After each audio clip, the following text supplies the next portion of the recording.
Good morning and welcome to another day at Life at the Waterhole. My name is Taylor McCurdy and I'll be hosting you for the next 3 hours. I hope you're all very excited. Remember, this is a live and interactive show, so please, pretty please, send through as many questions and comments as you can, and you can do that by using either the YouTube stream chat or even better, heading over to the WildEarth website and typing your questions in the question box. We have started the day off at Old Donyo, which is situated in Kenya and is sandwiched between the Amboseli and also Tsavo, which is quite cool. And we've got some newer characters here today. We've got baboons. Hello, individuals. A whole troop of them. And normally we've only ever had quick views of the baboons. I hope the troop spends a bit more time around here. But if you have just joined us for the first time, let me know in the comments. It'd be great to introduce you to all of the regulars.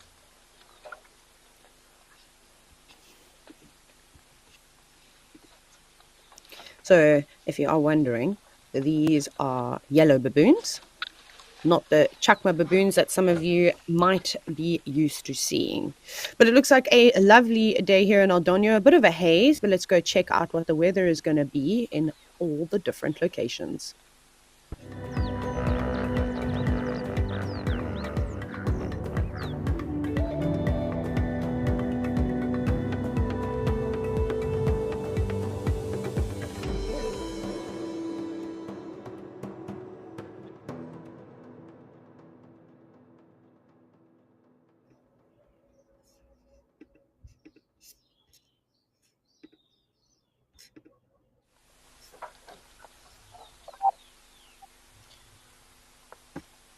Looks like it's going to be another hot day throughout southern and East Africa, which is good news for us as the temperatures, of course, keep increasing. More animals will come down to the waterhole. So we've also got the oryx there, the fringe-eared oryx, and some ground zebra just at the back too. Doran, you said, yay, you caught the start of today. Awesome. That's good to hear. I know it can be quite tricky. Hopefully you were also watching the sunrise safari and able to catch some wonderful creatures. I'm not sure actually what was happening on the show this morning, but hopefully all sorts of things that kept you entertained. Oh, now the baboons are gone. I'm really sad about that. I wish we got to spend a bit more time with them. Maybe another troop will come down. Or else we'll have to just have fingers crossed. Maybe at the Jamala camera or one of the other cameras, we'll get some baboons. No one is making... They're all coming back again. Okay, well, this is good. This is wonderful news. This makes me very happy. Very happy indeed.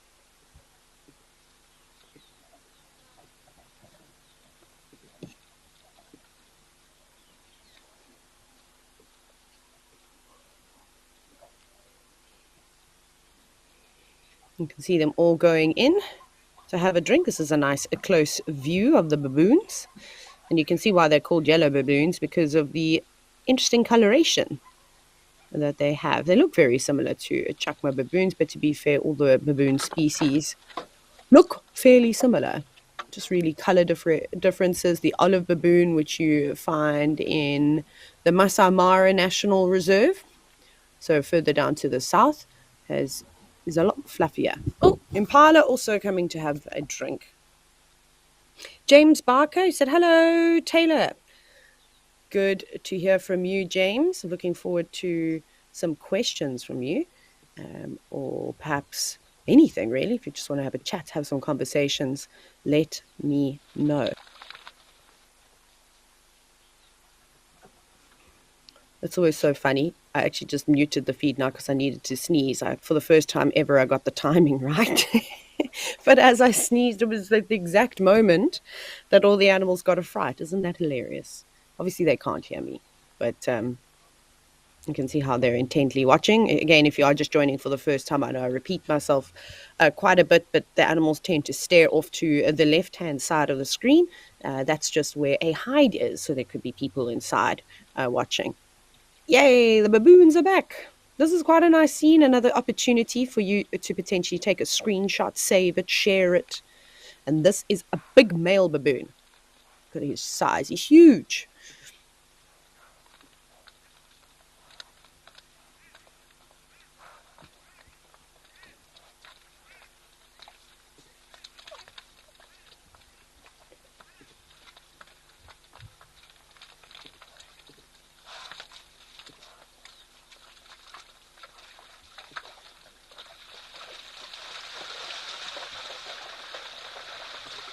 The zebra's charging in, chasing everything else away. Oh, wow. This might be also a great opportunity to maybe have a closer look at all these zebras as they have a drink. You probably won't get any gaps. This is actually a dream photograph of mine. Can you imagine sitting there in the photographic hide? Well, it doesn't even have to be a photographic hide. Of course, you can just sit peacefully and enjoy. And using a long lens and just filling the entire frame with zebra stripes, zebra heads, zebra legs. To get some interesting shots. Kathy Lee, Taylor and Baboons. What more could we ask for? I'm basically a part of the family, aren't I? Well, at least my younger brother would say something along those lines. I hope we get to see them a bit more. I doubt that anyone else is going to want to have anything to do with the Waterhole while the zebra take over it. And then, Ryan, you said it's a good view of Kilimanjaro in the distance. It is. We've actually had some better views, Ryan. It was, I think, at the beginning of the week, actually.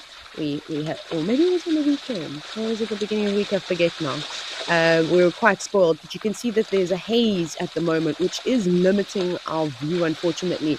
But you might be able to just make it out. Look at this. This is such a great view. Wow.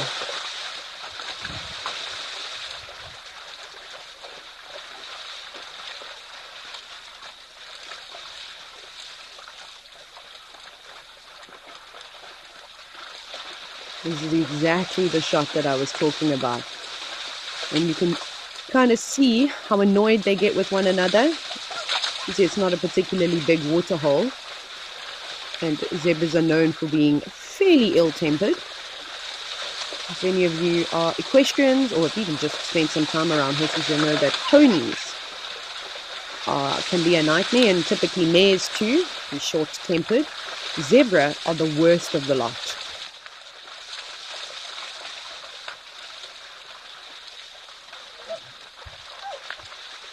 Another good opportunity to do a great zebra bum photo. Oh my goodness, look at the zebra on the left. It's missing its tail. Can you see that?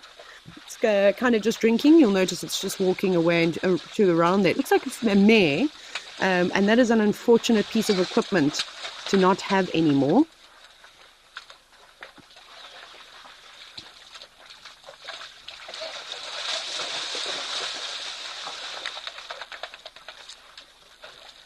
You can hear them as they sort of shake their heads too, and their ears flap against their bodies.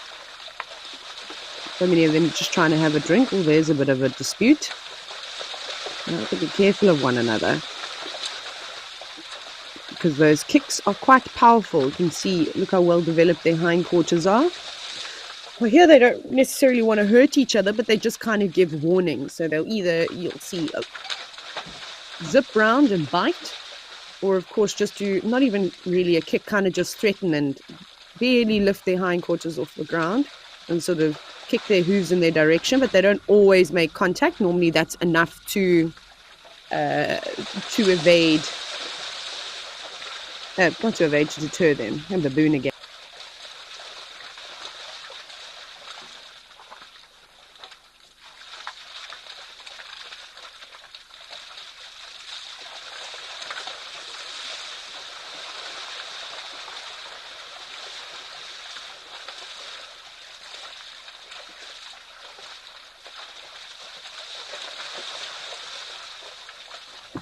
Here we have a question that pops up quite often from Stephen. Are zebras black with white stripes or white with black stripes? So Stephen, what's quite nice, what's quite interesting is that any member of the Equidae family, the pigment of their skin it's actually dark. It's black in coloration. So I used to have a gray horse, so we don't typically call them white, and you could clearly see, like, if we shaved a spot of hair away.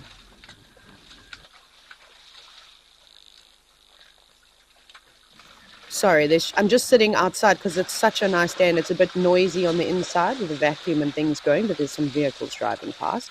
So sorry, Stephen. So yeah, so actually zebras are black with white stripes.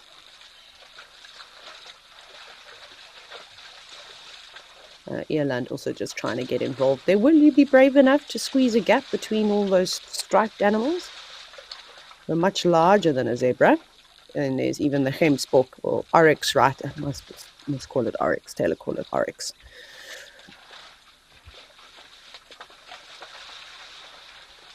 This is a great handle. Giraffe. Love that. You've wondered what species of zebra are these. So this is a subspecies of the plain zebra. They are called grants. Grant's zebra.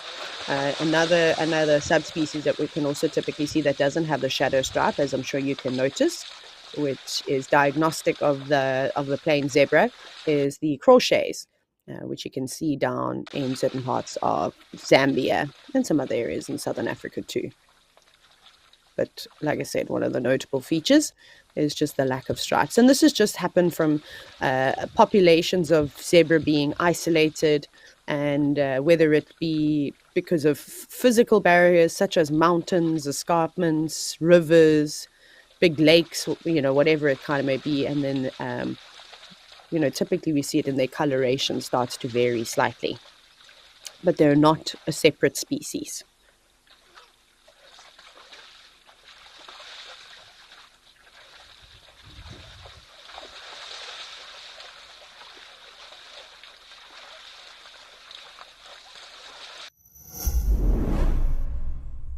Chatting around the fire is an ancient practice that has connected humanity for centuries, and we want to keep it alive in our modern age. As an explorer, you'll have access to intimate gatherings with our naturalists, fascinating guests, and experts where we share knowledge, insights, and stories around a crackling fire. Rediscover the power of connection. Sign up to be an explorer today and experience the magic of WildEarth's Fireside Chats.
It's always interesting to hear the vocalizations of zebra. For those of you who have never heard a zebra make a noise, hopefully your volume was turned up. And if it is your first time, I bet you didn't guess that that was the sound that was going to come out of the horse's mouth, right? The strange sound. But they have a variety of vocalizations. That was just one of them. A lot of them also involve just expelling air and sort of going like horses and other members of the Equidae family will do.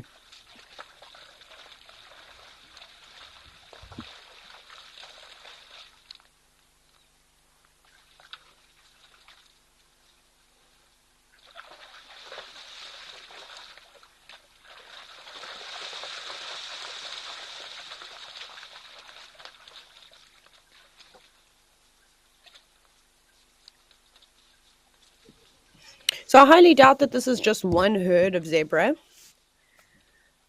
I'm sure there are many family groups here.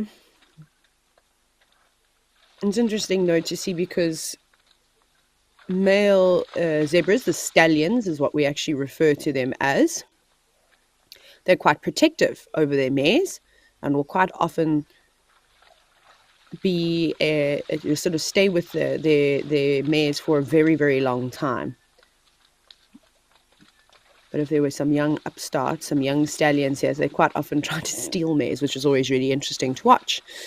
Now, Nomad Scouser, you've said, or you've asked, what would that zebra with no tail be at a disadvantage in the herd?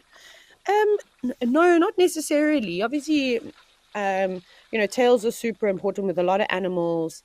Obviously, depending on the structure of the tail, but they can help with balance. I don't think that this is the case with a zebra. Some animals even have prehensile tails, which will help them hold on to things. But the real function of a zebra's tail here is to act as a fly swatter. You can see how they're moving it around vigorously. No, that's just really going to be more of an annoyance than anything. In come the baboons again. I'm so excited. I'm so happy to see them. Like I said, if you missed it a bit earlier, these are yellow baboons. And I think I just touched on that there are 5 species of baboon. So we will typically see on these cameras, we will see yellow baboons and then the chakma baboon. Sadly, no olive baboons.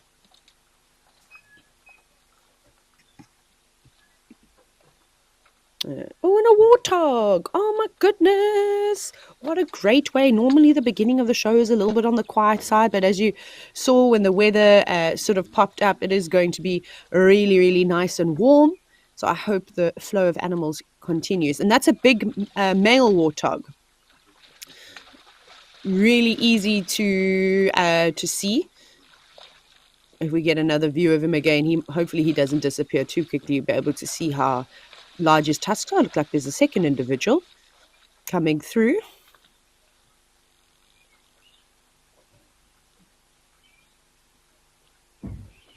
Denise, you said you've been to Aldania and you loved it, and this is the view from your room. No ways. I'm itching to get there. One day, I'm really going to make it my goal to get to Aldania. I'd absolutely love to spend some time here.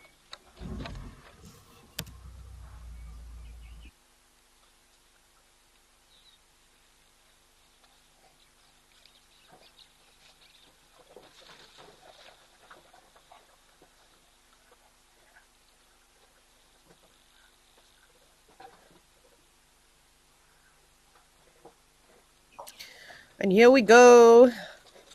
Here are the pigs. So as I was saying, very easy to see that it's a male. I know well, not just myself, but most guides talk about this quite often. But in case you don't know how to sex warthogs, you can see that this individual has 2 really large warts protruding off the side of his face. They're made of cartilage, one closest to the eyes. And then if you go quite further down his face, just below his tusks, you'll see a smaller set too. The females have only got 1 set of warts. Also, female tusks don't get as big.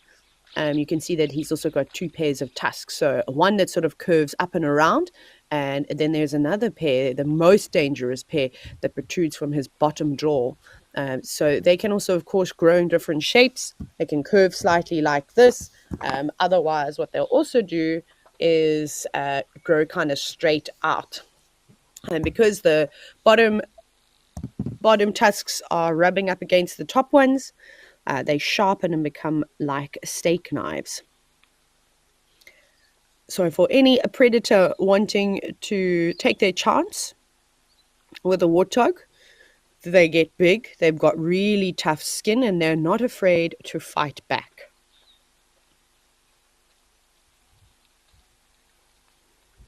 But as I'm sure some of you maybe haven't even experienced, even wild hogs, wild boars, those types of animals can be very dangerous, and you have to keep a watchful eye for them. You can see this warthog is not so sure as to what's going on. They don't have the world's greatest eyesight. They rely heavily on their sense of smell. So you can see how he's using his snout now to pick up different scents from the air.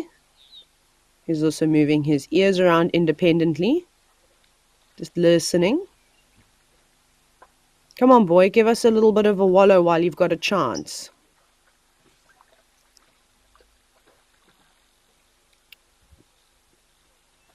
Wow, what beautiful specimens. Off they go.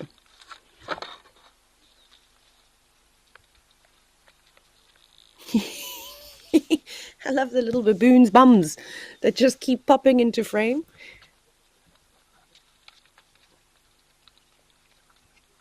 So the troop must still be lingering around here, perhaps just feeding behind the tree line, or Denise, maybe not you, of course, because you're no longer there, hoping that somebody would have left their room open so that they can go inside and just have a little check around. Maybe there's something tasty to eat.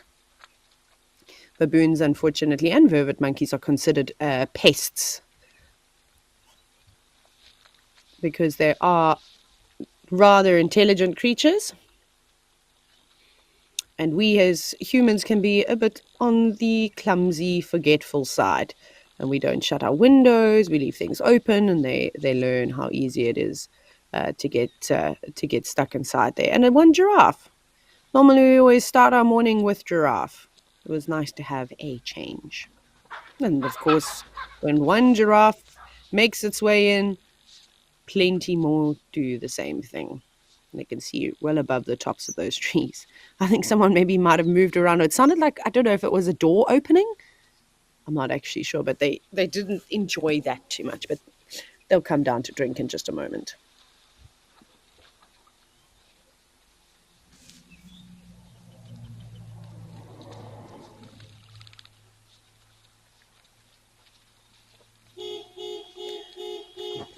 Oh, I'm so sorry, everyone. Someone's car alarm is now going off. Oh, Tucker, stop. Of course, my dog is here to join. I just wanted to sit outside peacefully today because there's a lot of cleaning going on the inside, and I couldn't avoid the sound of the vacuum. But thankfully it has stopped, so my apologies there. If you don't know who Tucker is, Tucker is my dog. And of course he had to bark at the sound of the car alarm going off. Hi, my name is Claire. WildEarth has been part of this home for many years as it connects us to the bush and the culture that we love and miss so much. I became an explorer so that other people around the world can get to experience the African bush in this unique way as well. I am beyond excited that I was drawn to win the prize at Ambakala Game Reserve for 3 nights. It is truly a dream come true. Sign up today and you could be the one experiencing it for yourself.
It seems like I can't win today. Every other day I've sat outside, it's supposed to be so beautiful and peaceful. Now someone else's dog is barking in the background.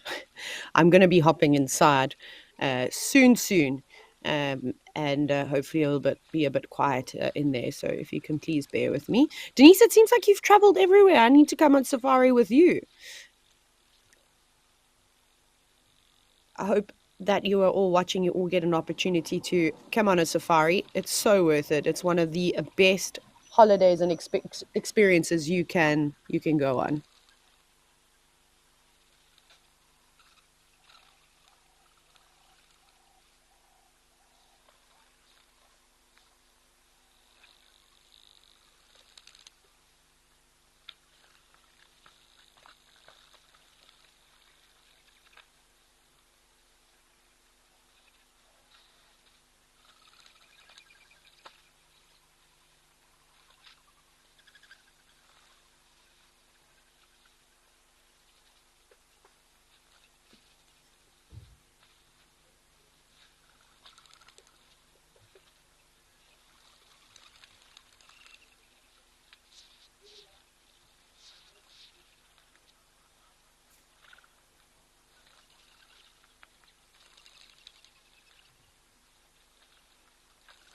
So you got to be quite careful of warthogs, even though they look so lovely and so placid.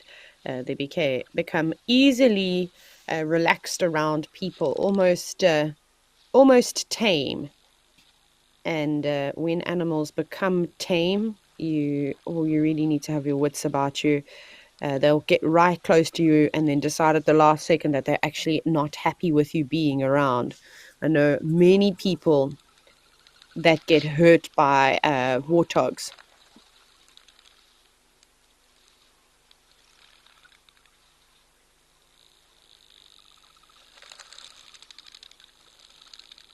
And it is so tempting to get down nice and low to take a photo of a warthog, especially when you're using your mobile device. But be very, very careful. Any animal can hurt you.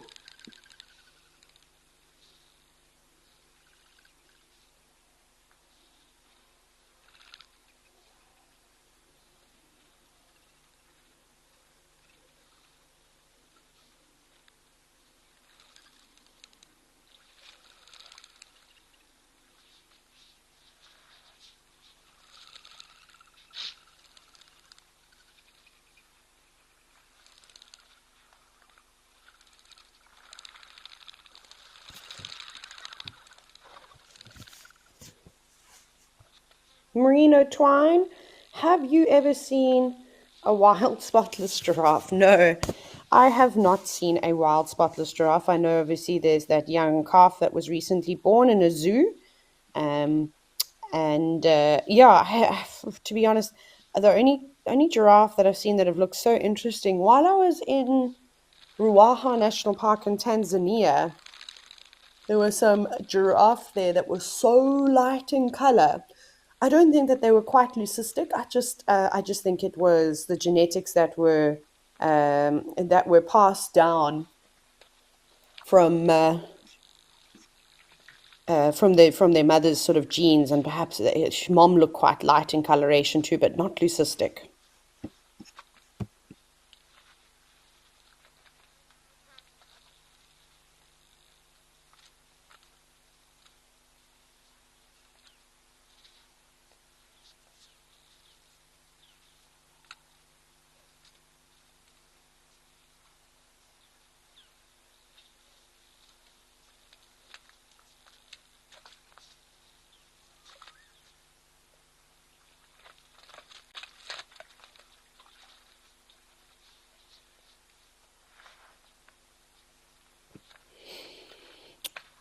Giraffe. You've asked if these are reticulated giraffe.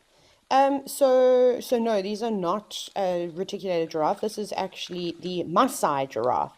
So there are four species of giraffe. There used to be nine, but through genetic testing, they realized that some of the species are actually closely related and were in fact just subspecies. So we have the Maasai giraffe, we have the reticulated, and then the northern and southern giraffe. So the other species are all just subspecies of the different individuals.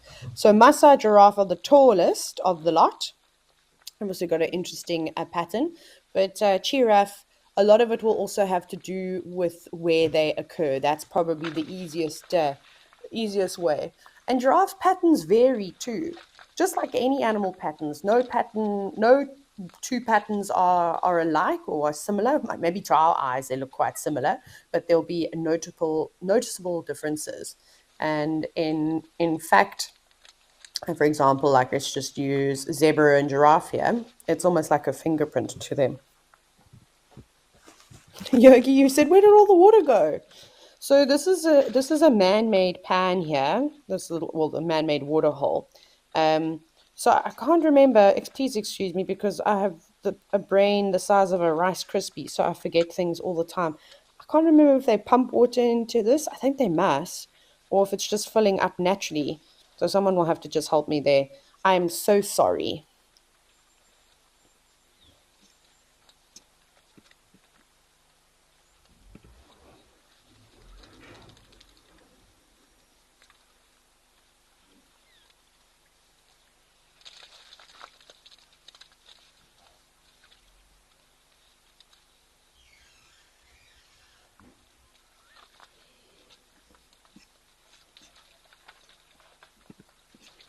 Ron, you've commented, what a variety of herbivores. It's wonderful. You're so correct. It is really nice to see so many different species. And then, haha, I've just been told that it is in fact pumped. I wonder where the little pump is. Maybe it's on the left-hand side or the right-hand side.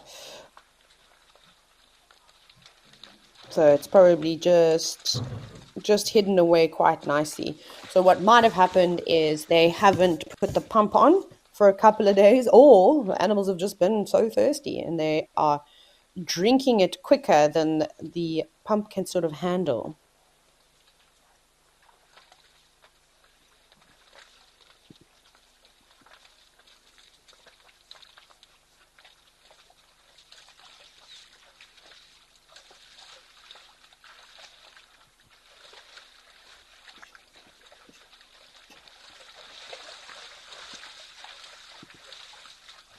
I really enjoy hearing the splishes and splashes of the water as the different animals move through it. We might be able to hear a hardy-dar ibis. That's not a Del Doño. That is the sound of South Africa's national bird. No, I'm just joking. It's not actually South Africa's national bird. That's a blue crane, but a hardy-dar ibis should 100% be it. We should all vote for a change. I also hear the baboon screeching in the background, in case you were wondering what that noise was. Look at the wonderful condition these animals are in. Even the eland, so beautiful, so plump. It looks like a lot of the females are pregnant. And Stephen, you've actually mentioned that you absolutely love seeing the eland bulls with those thick, muscular necks. They're like the bodybuilders of the bush. You are 129% correct there, Stephen. They absolutely are. I mean, being the largest antelope, they are quite bulky. They look very out of proportion, though, when you look at the size of their heads and how big the rest of their body is. But surprisingly athletic. I don't know, I think I probably told this story before, but it was just so fascinating for me to see very early on in my guiding days. I worked on a reserve that is still a closed ecosystem. It was at Kariga Game Reserve.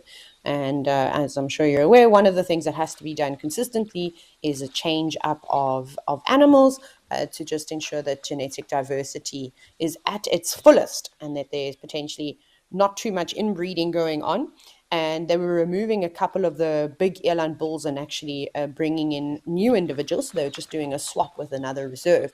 But it's one crazy thing to try and dart an eland and then to sort of move it, which is tricky. So they darted this eland bull, but it was on a bit of a slope. So the drug started working, but it was unbelievable that gravity kind of took over. This eland bull did not stop running. It just charged forward, its legs sort of flicking right in front of one another, like it was a well-trained dressage horse. And eventually what had to happen, because like I said, of the momentum just kind of keeping it going, we had to put ropes out in front and get it to trip and then fall. And then obviously when that happened, the airline was well under the effects of the drug. And don't worry, it wasn't hurt. They're really tough animals. And he wasn't going particularly fast either, but he just would not tip over. And then they had to use a big TLB to move him and load him on the truck, which was crazy because they get big. Those eland bulls can weigh anywhere between, or probably just over 800 kilos, maybe excessive individuals just under a ton, but more likely to be about 800 kilograms. The eland, I've noticed again in Kenya, and not so much here because there's not as much vegetation all year round, but around the Masai Mara Reserve, they seem to be some of the biggest individuals I've ever seen. And I suspect that that's just because of the constant availability of food.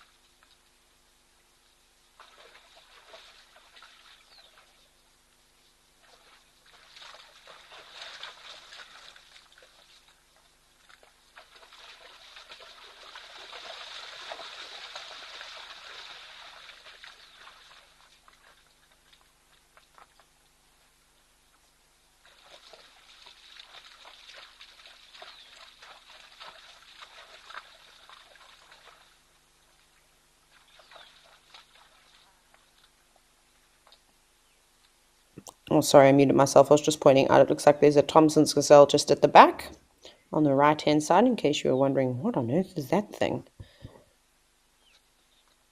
Izzy B, you are commenting on the stunning backdrop. Yeah, that looks like it's clearing up slightly. Maybe throughout the day it'll get better and better, and we'll have a clearer view of Mount Kilimanjaro.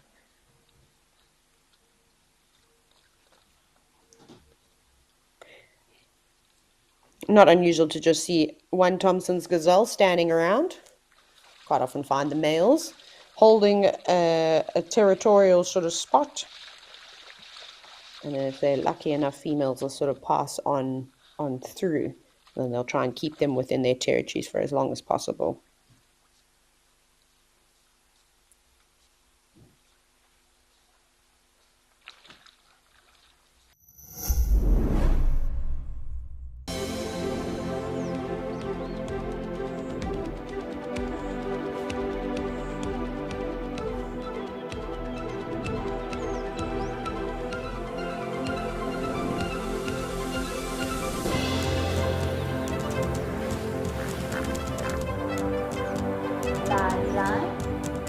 Those sounds just go straight through you.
Where'd that Thompson's gazelle go? Come back here. Shazadi, who said, wow, thank you for this heart-touching moment. Oh, it's only a pleasure, but I can't really take credit for it. It's wildlife doing its thing. But thank you very much anyways. I appreciate it so much.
I think we could all just sit and stare at old Donya all day long, but there's some animals that have popped up on one of the other cameras that we don't get to visit all the time. Let's head over to the Sabi Sand and check out the in-coral camera.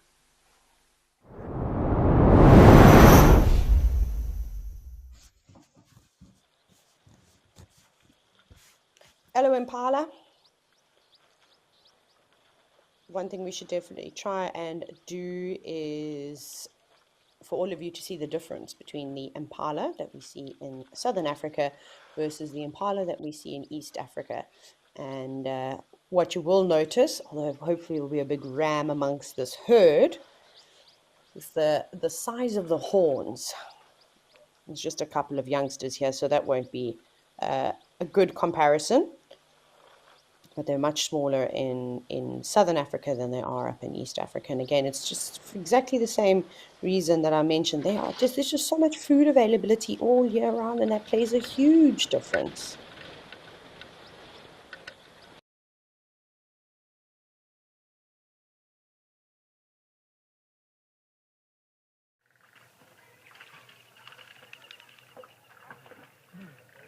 Well, it seems as though we had some trouble there, but of course the other reason is that it is a different a subspecies. So it's Apiceras melampus. Oh, what's the rendulus? Sorry, and then the one that we see here is Apiceras melampus. Melampus. Not that that necessarily means anything. Okay, we're at Okakuya in Namibia. Sorry, sometimes, of course, as you know, we do have technical difficulties. Thankfully, they are few and far between, but when we do, of course, the tech wizards jump on it and try get it all up and running again. This is another one of my favorite cameras. Actually, they're all so unique. They're all so different. It's hard to compare them because Okakuya also gets a lot of life and a lot of variety of life. But then so does the towel camera. We've had some great sightings there over the last couple of days.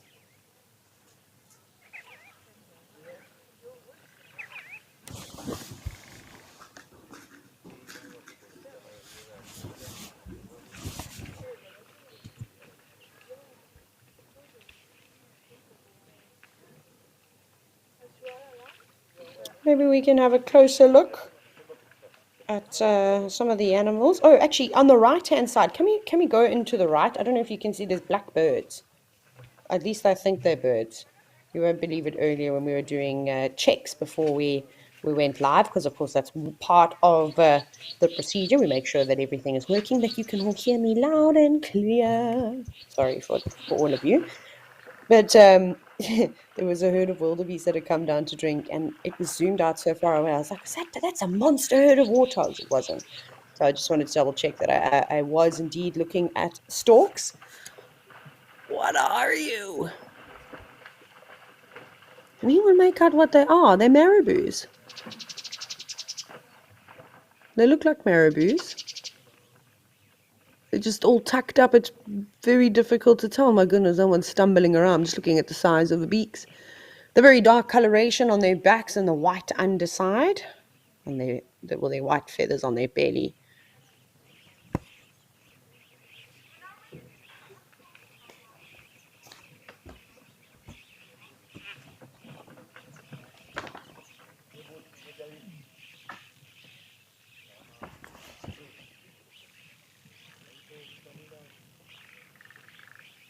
It's nice to see them.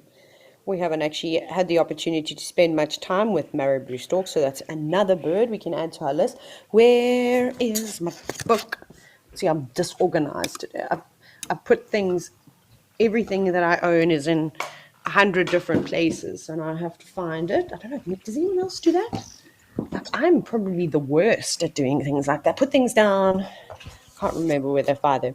And then with the ADHD, I swear that my brain plays tricks on me. Sometimes I'll put my coffee down, and then I'll walk out to go and find something else. I'll come back and my coffee's gone. And I'm like, where did I put that now? Even though I felt like I didn't move it. What did I want to tell you about? Oh, I was adding the bird to my list. You see, there's something wrong with my brain. Okay, we're going to go to Okukuya. Let's do marabou storks. Nice. We haven't actually got too many birds on our list there. Without changing the frame at all, are they marabous?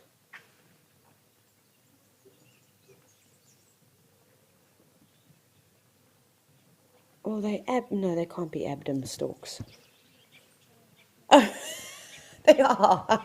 I'm like literally looking there and I'm like thinking, so again, I sometimes jump onto the YouTube stream because it's a lot clearer. And then I'm just looking going, it's very deceiving. So it's a bit pixelated on my side. And I'm like, hang on, wait, they're very dark there. And I was like, what other lock storks do we kind of see a lot of? Let me see, we see yellow-billed storks, quite kind of grouping. And then open-billed storks, you see a lot of as well, all feeding together. But then I was like, maybe they don't actually look as tall as a marabou stork should be. I thought that they were really just all hunched down. Looks like some of them have got their legs folded and sitting on their ankle joints almost. Those are in fact abdomen storks. My bad. Very cool. And then we can also add blacksmith lapwing. I don't know why I don't have that on my list.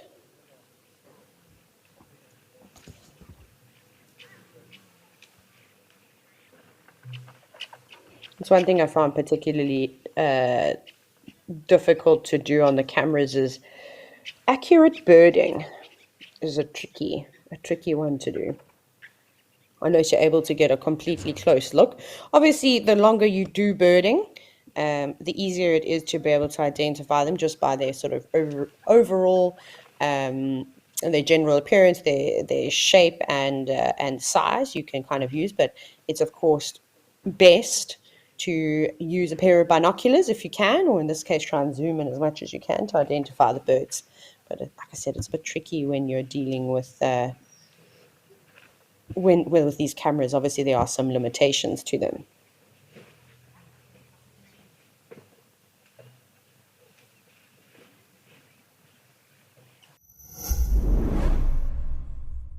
Do you love relaxing at a waterhole with the sights and sounds of Africa all around you?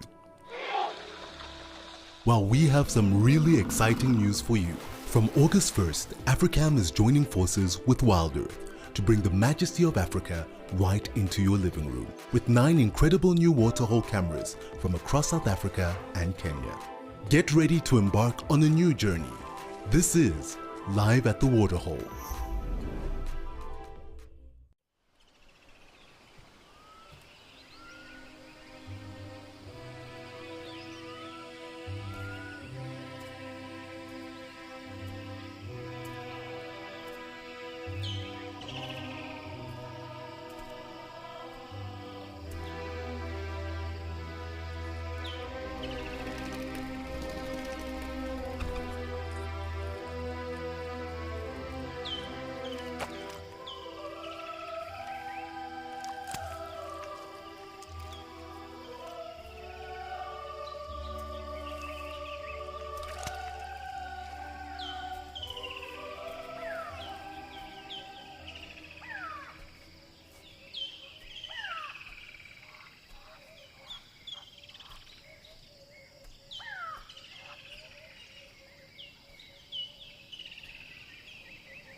one of the most fascinating birds to have a look at, often mistaken for filter feeders, when in fact what they're doing right now is not filtering the water through their beaks.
So I think the feeding mechanisms of birds is so fascinating. We're going to try and follow this African spoonbill for a little while. Look at that. So what it's doing at the moment is it's not actually passing water through its beak and filter feeding. They're not filter feeders.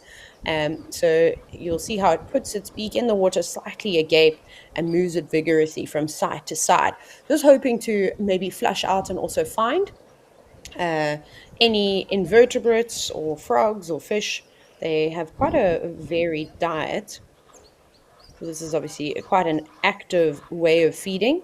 So that beak will be touching the bottom. You see how it's sort of, oh, there we go, got something. So she's scanning around the, with its beak around the edges of the grass would be quite good because that's where a lot of the of frogs and that type of thing might be hiding away, just sort of seeking some refuge. And then, of course, it just momentarily cleaned itself. It's finding all sorts of little things. I wonder what it could be. They don't look very big. They look quite round. Maybe it's little freshwater mollusks of some kind.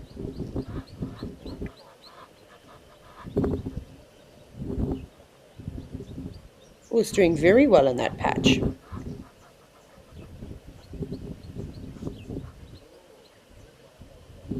Stephen, you said it always looks to me like these spoonbills labor so hard. And this is probably the most common feeding technique that you'll see spoonbills doing. I have also seen them standing motionless, um, sort of just, waiting for something to come around quite close. But of course, when you've got a beak like uh, this is a much easier way. Obviously, like we are talking about, birds have got different types of beak to aid them in different feeding methods. Can you imagine if everything had the same type of beak? There'd be a lot of competition between what the birds can sort of feed on. So it's super important that they do have a sort of varied beaks to help with that. And of course, that also help with what they specifically want to eat. So, felt orca, you've said that looks this technique of the spoonbill looks quite tiring. Do they have to eat more due to this? Absolutely. So, any animal that typically moves around quite a bit. Let's take out herbivores for an example, right? Because a lot of the time their vegetation is around them and doesn't run away from them. Of course, we know that in arid areas or when there's droughts, animals do have to travel further and if they're going to expend energy. However, anything that's actively feeding and that is a predator or an omnivore, yes. So these spoonbills and a lot of other bird species, that's why they have a variety of feeding techniques. But they'll feed and feed for many hours during the day.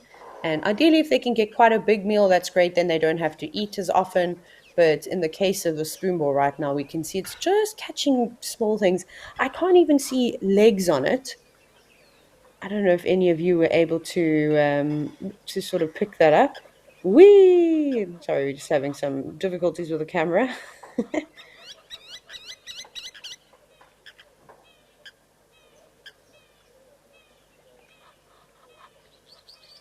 that happened. There's also, we'll go back probably and have a look, and then I think we should definitely come back to this side. There's a small water bird that's wading. Apologies about that.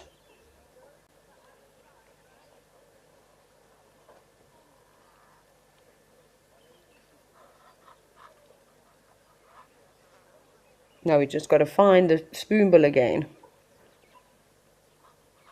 There it is. It's actually moved quite quickly.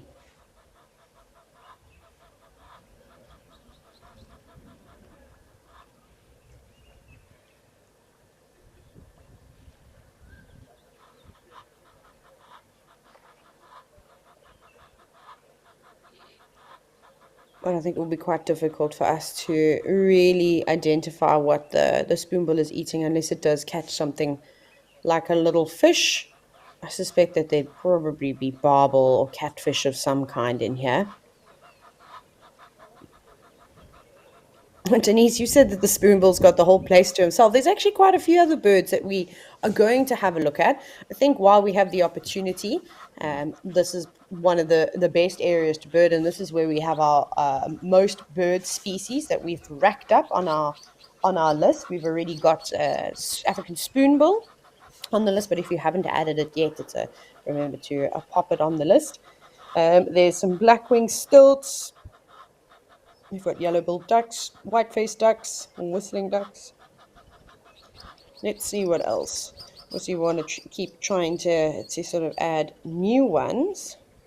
I did hear a brown-hooded kingfisher earlier, but I don't think you were able to hear it, and a common scimitar also calling in the background. But I won't add them because I think we might have been in an ad during that point. So I wanted to, of course, count when all of you are listening or able to listen. I think if we can zoom to the back, I don't know if you can see there's a grey heron moving around amongst some ducks. Perhaps we can watch it for a bit. Oh no, we've got the crocodile and the black-winged stilt.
There we go. We've got a grey heron and what are those? Well, whistling ducks by the looks of it. Yeah.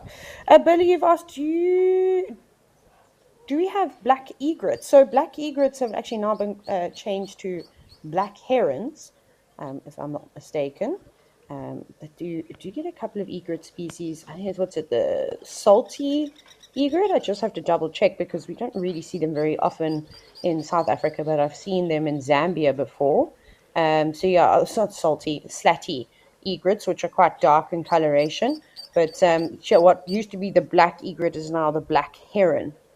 I haven't seen them here. It's perfect habitat for them.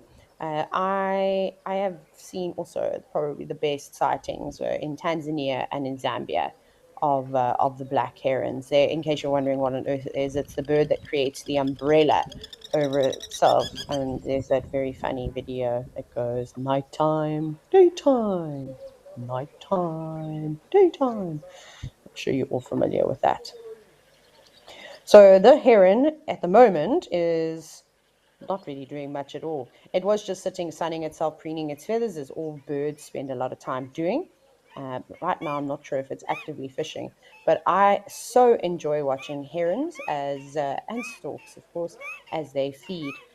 So what could be happening right now? I don't know if it's just standing very still. It doesn't seem to be focusing on the water though right now, so I'm reluctant to say that, it's kind of fishing. Perhaps it's still just getting ready to start its day.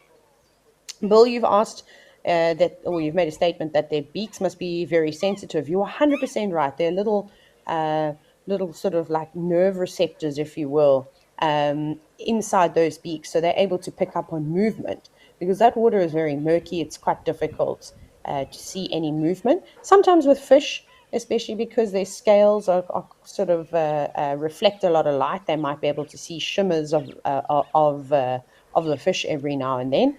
But I mean, heron's eyesight is also very good. So yeah, so that's what they'll do. So again, a heron, number of different feeding techniques, and one of my favorite, and I think it's so clever, is they actually swim out to the middle of a dam and fish from the surface of the water, which is so funny to see. And you might not believe me if you've never seen it before. I only saw this behavior for the first time a couple of years ago, and in fact, it was also with a grey heron. Obviously, this water is not deep, so it's not going to be doing that technique. It's going to be doing the standing very still, and it will use its neck and sort of arch it back and sling it forward and spear whatever prey with its sharp beak, or they'll also actively walk around too.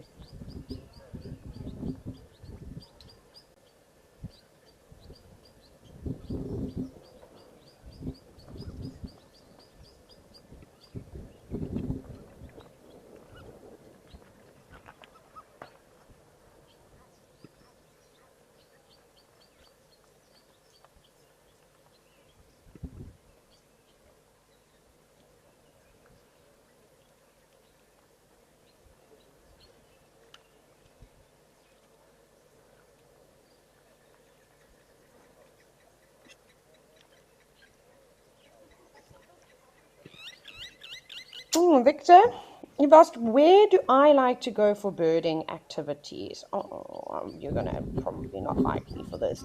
I don't really go chasing after birds in South Africa, to be quite honest. So, obviously, when I'm on safari with guests, I do a lot of birding. When I do a lot of birding. This is actually great because I get to do birding at locations that I'm unable to visit. When I'm on Safari Live, of course, during the show, or the live drives, I'll absolutely bird then. And then, of course, when I'm sitting at home, I do a bit of birding too. Hello, little bird. So while I'm at home, I'm very lucky that birds kind of pass by, and then I'll sit and watch them for some time. We're looking at a red knobbed coot and then a shelduck and a habercorp. Oh, you Egyptian goose! Stick your head up so I can see properly.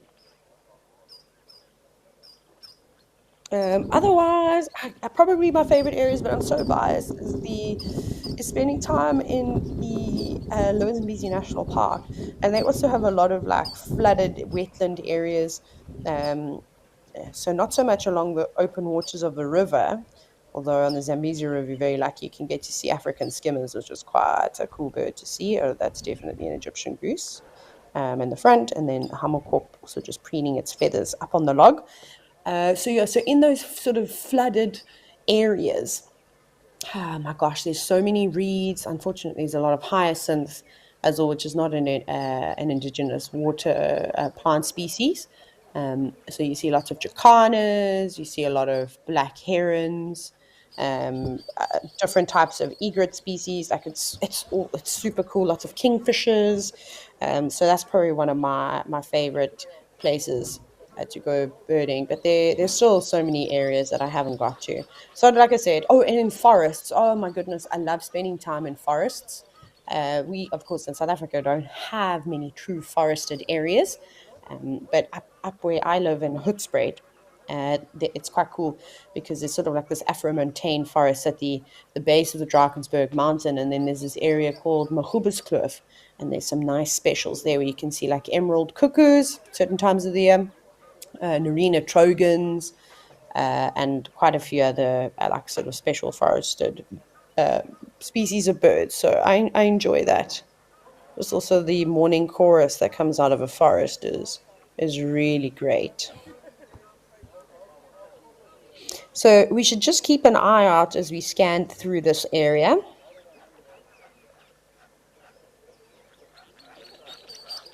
I'm looking for any small water birds, maybe some sandpipers that we haven't seen, maybe even a common green shank.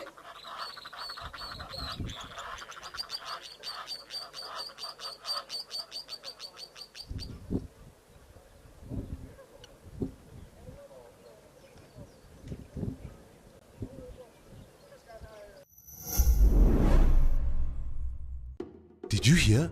The schools are out. Yep, it's time for the school holidays, and WildEarth is celebrating with special content just for kids. Join us from the 21st to the 25th of August for 5 days of fun. Our guides will be taking on a number of survival tasks, and together we'll learn how to survive in the wilderness, build things, and have fun in the wild too. WildEarth Kids, it's in your nature.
Oh, Catherine, you're still hoping to get some new birds for your list today.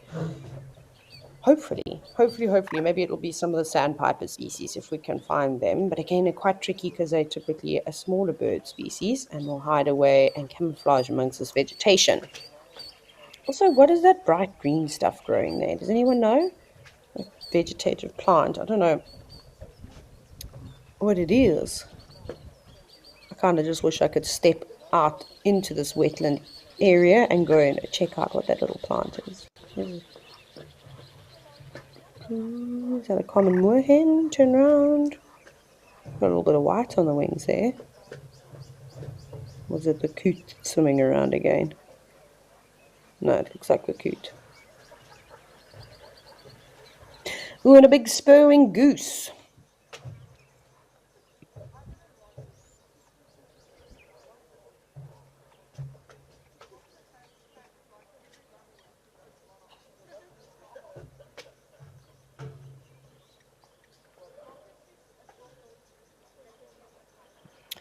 I'm not 100% certain if you all heard this, But again, we keep seeing one individual, one a spurwing goose, just here at this little water system.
Sorry, I don't know if it actually was muted there, but Dina Kate, you said that that's a new bird for you, the pied avocet, or was it the spurwing goose? Maybe both. Wouldn't that be a dream?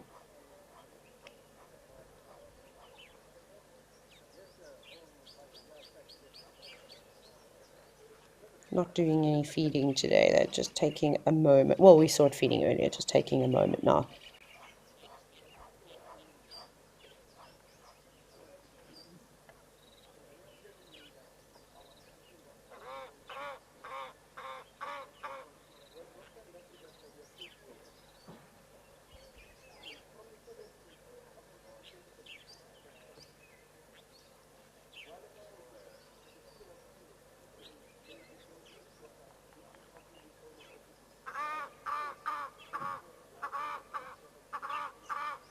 Here, of course, the Egyptian geese, they can't go a day without, or not even a day, a minute without saying anything.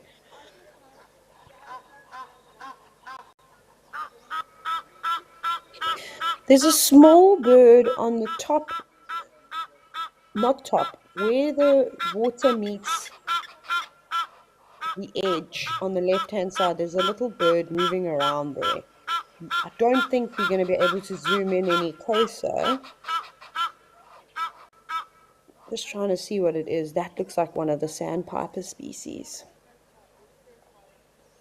I mean, again, I could be horribly mistaken.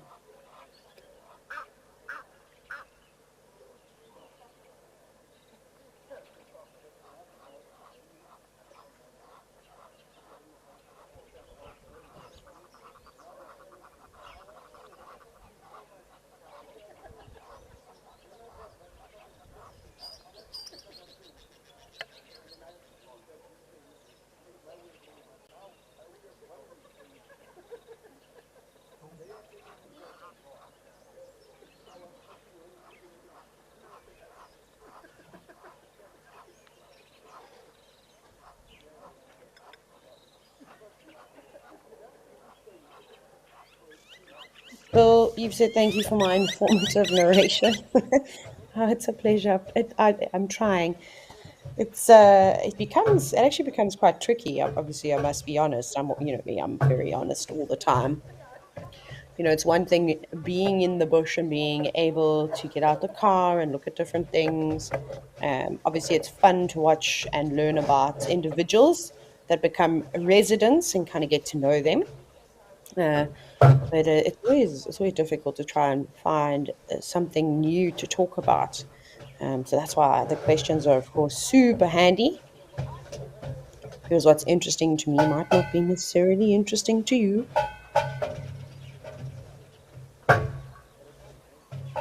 But I'd love to, again, to have the opportunity to go and check this water point out in person. Like I said, I want to know what that plant is, a bright green plant that's growing around the water's edge. And so you can gain a lot more information that way when you see things in person, but this is still pretty good. Adina K, pied avocet was number 331 on your bird list. Very cool. Sure, that's a pretty big number. It's also obviously nice to have some of the migratory bird species. That can definitely pump the numbers up. We start seeing a lot of them arriving now, maybe even towards September, but a lot start arriving at the end of August, some even as early as July.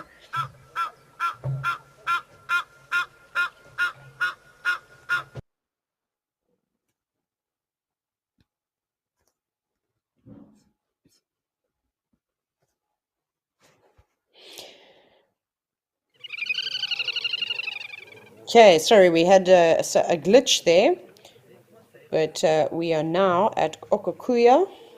Okakuyo. Okakuyo. I have to always say that word 100 times. In Namibia, where we've got springbuck, and we also have a gemsbok on its way to have a drink. Still itching to see if we can get a rhino here. Tomorrow is my last day on live at the Waterhole, but I'll be back again in early September, so maybe then.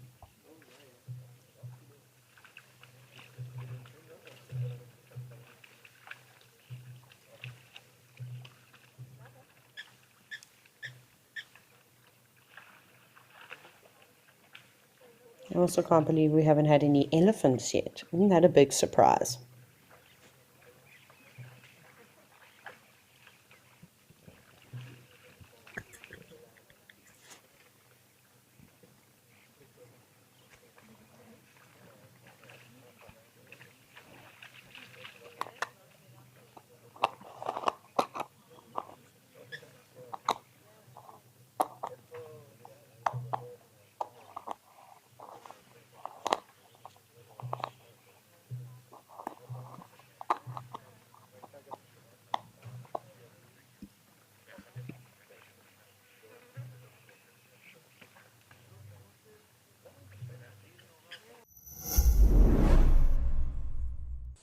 Get ready for your daily dose of African wildlife magic. Be enchanted by the intimate moments shared by the animals as they drink, play, and interact in their natural habitat. With our daily wildlife videos, you'll experience the thrill of safari adventures without ever having to leave your seat. Let the wild adventure unfold right before your eyes. Africam, always live, always wild.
I hope you're all just enjoying the sounds of the bush. It's nice and quiet, except for the blacksmith lapwing that's constantly chatting away.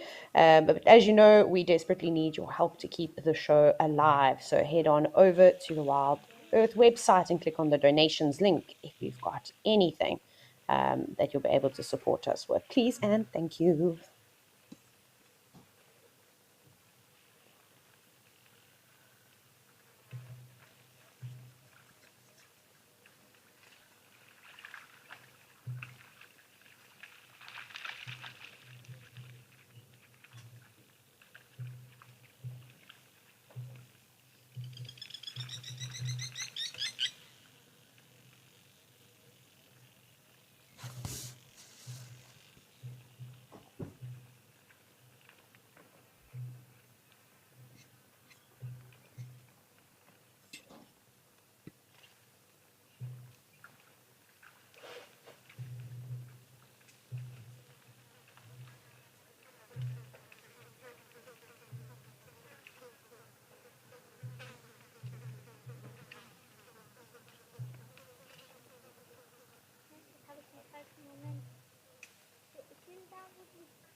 Rolo, you want to change your ringtone to a lapwing and never answer it.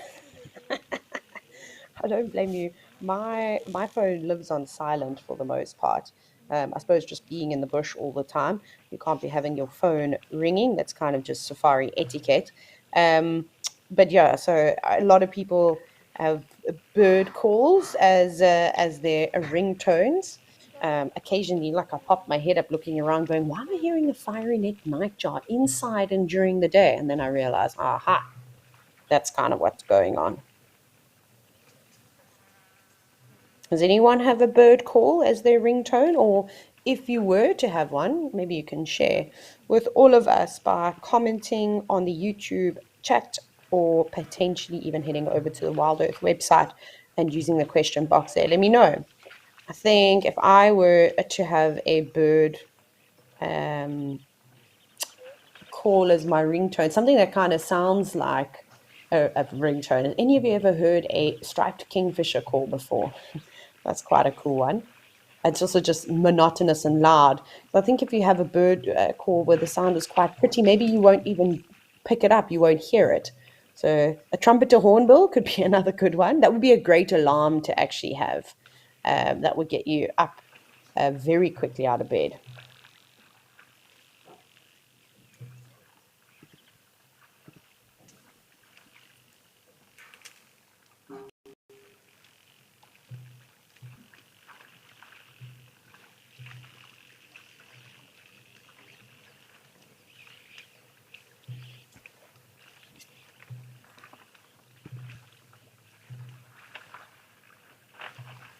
And quite a few species of animals coming down. The springbuck, of course. We've got the abdomen storks. We've got impala and little grebes swimming in the middle of the waterhole.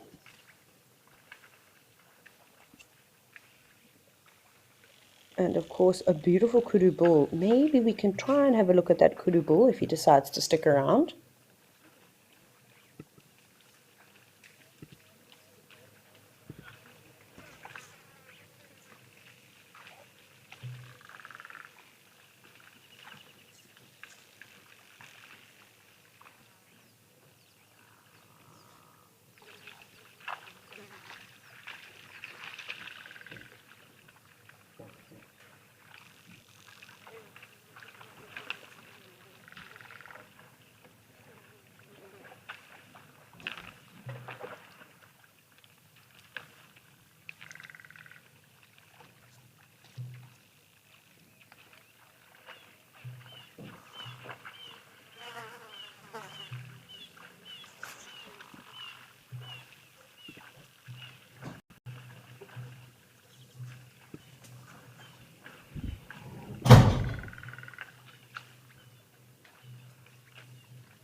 Sorry, I just had to move back inside, back outside again. So here we go. Sunshine, you said your ringtone is elephants, the rumbling, and then also tlalambo, so female leopard, the Sabi sounds that we see quite often on the live drives. Her sawing, that's quite a good one. And then CJ, you'd use a go away bird as your ringtone. I think that's another really good option. Look how many kudu bulls are here, though. Look at their beautiful spiraling horns. They're so stunning.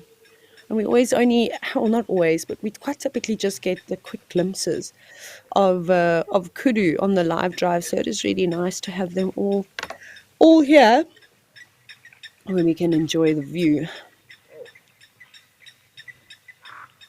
Not shy of having a drink, that's for sure. But you can see them how they pop their heads up and still have a little look around to make sure that they aren't going to be ambushed by anything.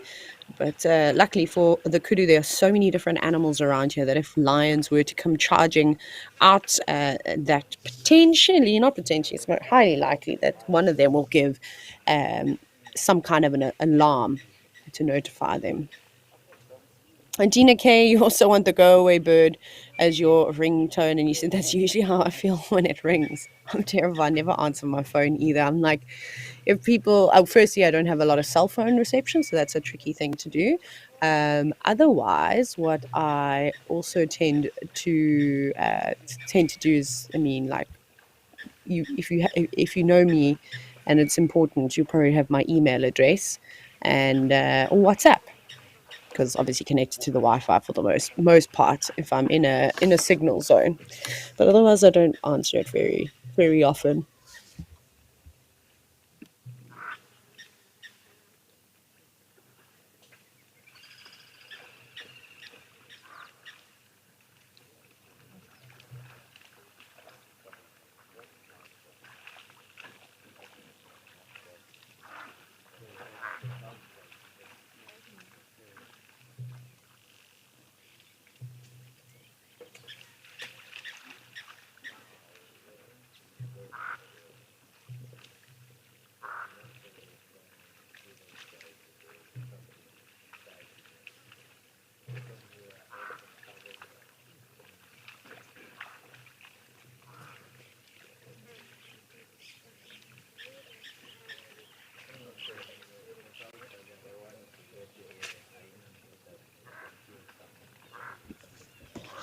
SA Birder, you said you had a golden plover ringtone, and now Crocodile Love by Johnny Clegg.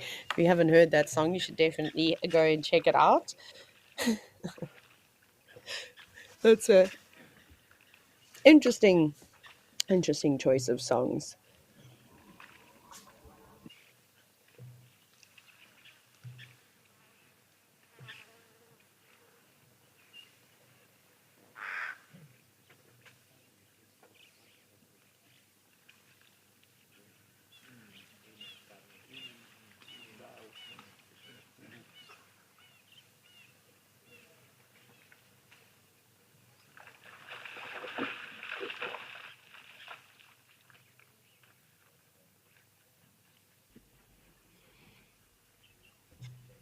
I really hope we do get the opportunity to see some predators. And speaking of predators, Ash, you said yours is your ringtone is a hyena whoop. That's also a good one. See, the only problem with me having an animal sound like a lion roaring or a leopard soaring or a hyena whooping, I'm very fortunate to be able to say that I hear those sounds fairly regularly, not at the moment because I'm very far away from a wild space, but where I live, I obviously live in and amongst the wilderness. So I hear leopards soaring quite regularly, hyenas whooping. But again, if it was during the day, that would be quite interesting. That would get my attention. But at night, I just think, oh, okay. Oh, the animals are doing their thing.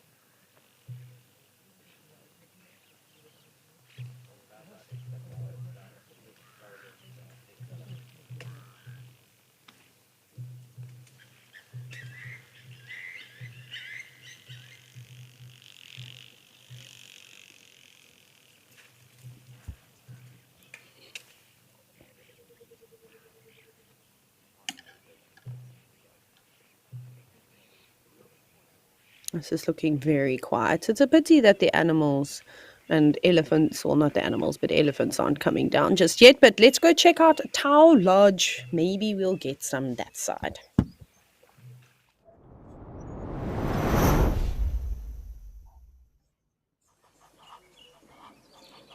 Still got the heron. We got wildebeest gathering and zebras.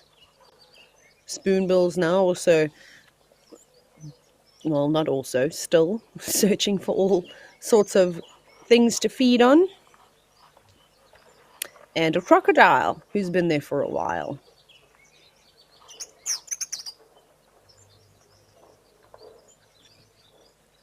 Might be able to hear the sunbirds. A lot of southern double-collared sunbirds that are chatting in the background.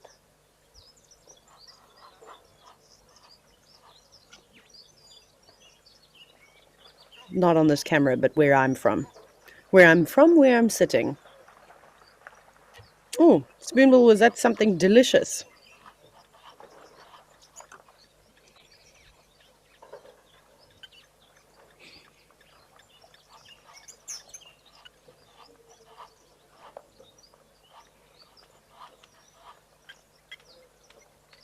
I wonder if that heron has been successful in catching anything. It doesn't seem to be too bothered right now. It's looking in the distance. Normally what we see is you see them looking down in front of them. Obviously they can only catch a fish or a frog within striking distance, and looking yonder is definitely not in striking distance. Also, goodness, I just want to say well done to the Zoomy for keeping up with this spoonbill. It's not an easy thing. And then 2 crocodiles are basking in the sun. I wonder if we'll be lucky enough to see any mating behavior from the crocodiles. It is that time of the year where they do start mating. I think I was telling some of you earlier in the week that we're watching about the crocodiles that I saw mating in the Masai Mara. Leopard Lover, you said you're glad that you're able to escape to a waterhole on the journey home. Where are you traveling from?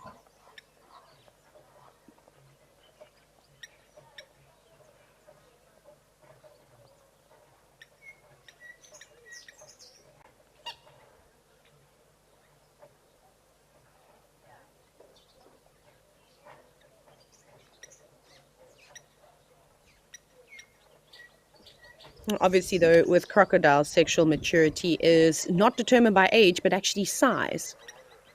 And the spoonbill doesn't seem to be wary of those crocs at all. Come on, go over and pick one and see what happens. No, I'm obviously just joking. Venturing closer, trying a slightly different technique. Maybe going to look amongst the grass itself. Nah, nothing. Back to the water it goes.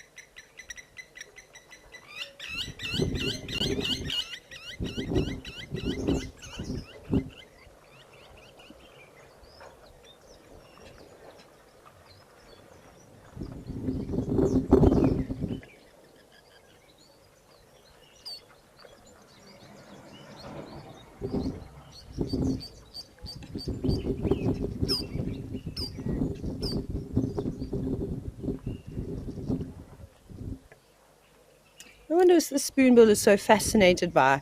I mean, obviously sees crocodiles all the time.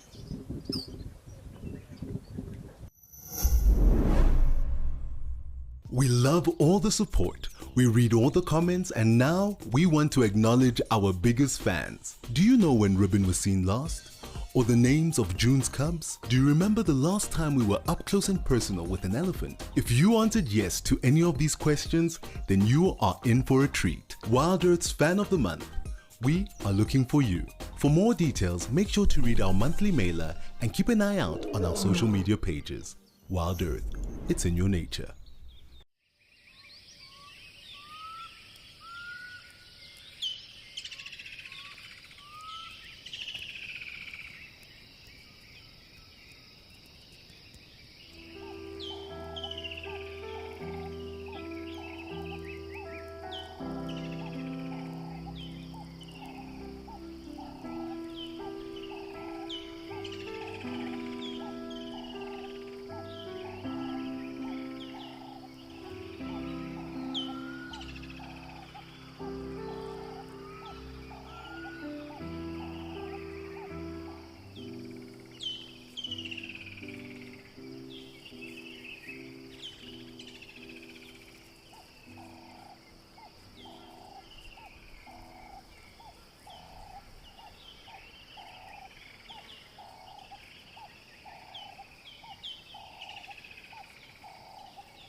So it's quite deceiving right now. It might look like the African spoonbill is bigger than the grey heron, but it's not. It's a bit of an optical illusion because of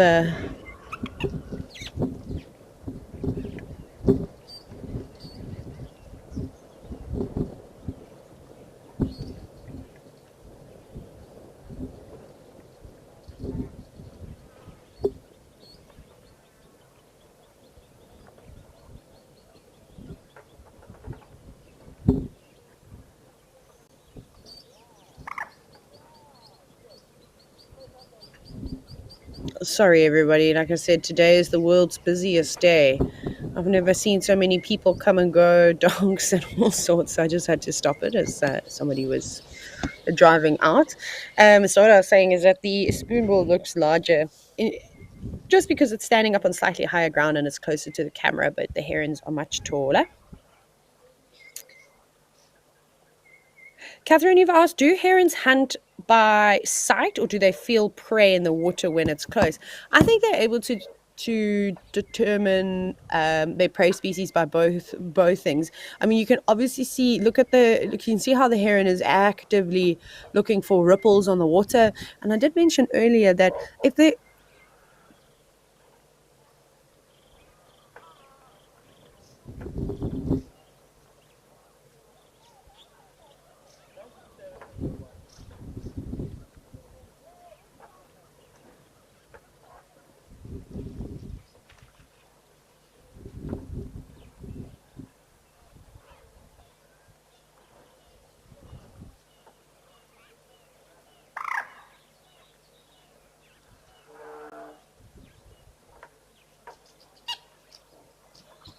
Sorry, Catherine. Once again, I can't unfortunately find a quiet place today. It's proving to be quite tricky, and because of Wi-Fi limitations and not have, with boosters and stuff like that, when you have a lot of concrete walls in a house, this can of course affect the speed. So I found that this is the best area.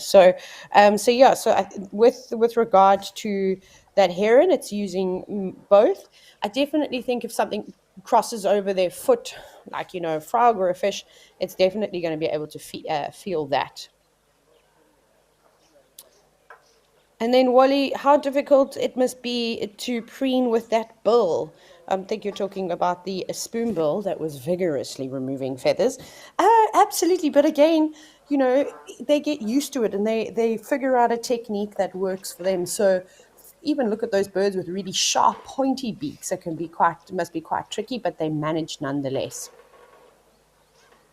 Everybody's doing a bit of feather maintenance at the morning, in the morning.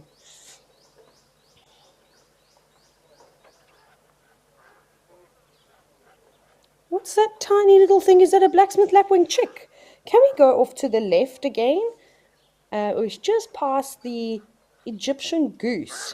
I'll try and have a look again. There was a tiny little thing. It looked like a little blacksmith lapwing chick. It was so small. It's just running at the surface of the water now, just right past the Egyptian geese.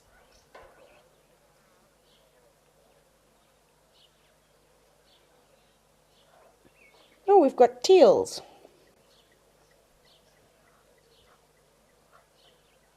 Red-billed teals. And there's a little sandpiper. I'm going to have to check the YouTube stream for this,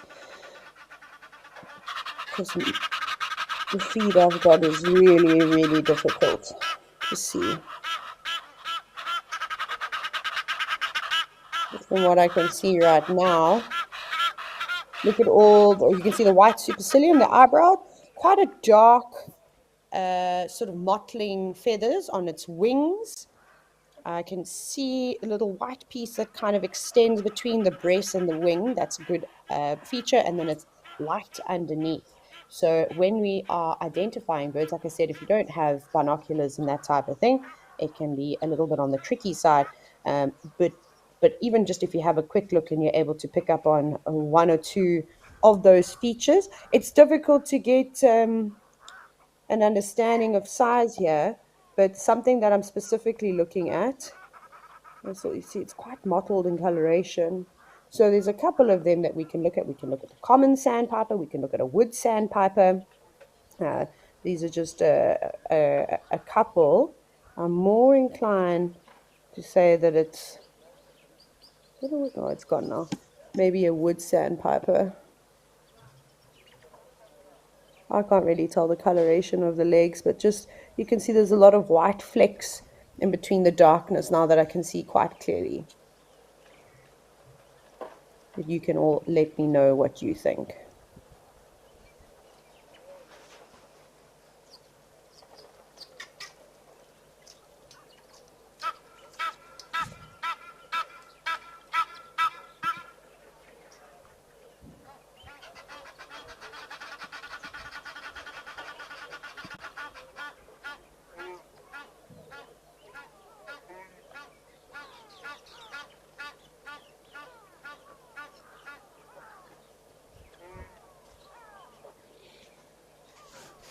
Nice to see so many red knob coots and common moorhens.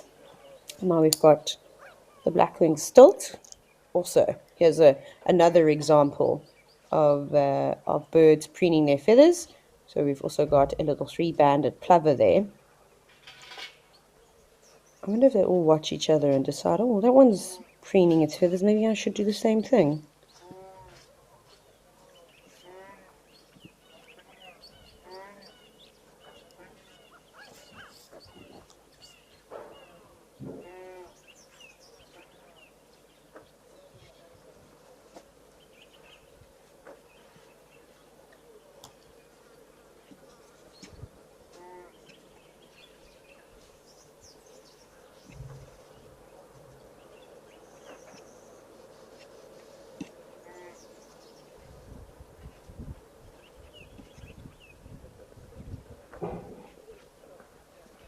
It's a tiny little bird, that. If you've ever seen them in person, they're so small. Okay, let's take a break from the birding and head over to another camera in Madikwe called Jamala.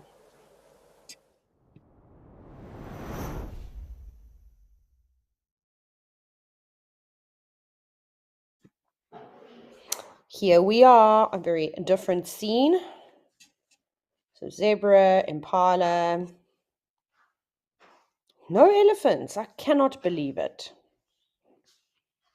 We're going to go the entire show without seeing one elephant. Isn't that bizarre?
So sorry again about that.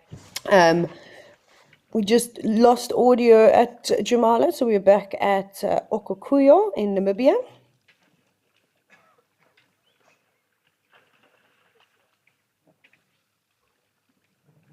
I'll be so happy if at least one elephant comes down.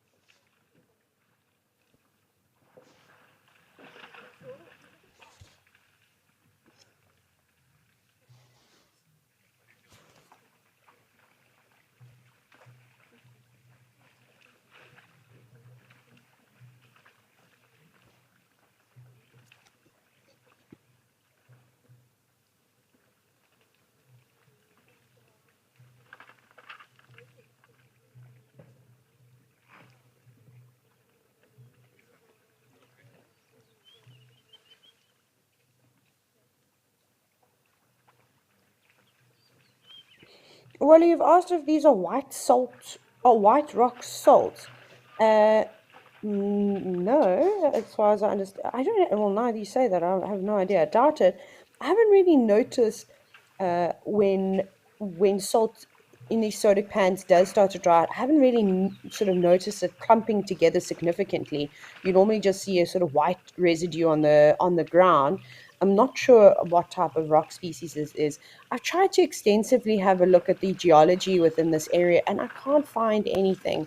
I mean, white rock like this, it could be something like limestone, but again, I'm not 100% sure.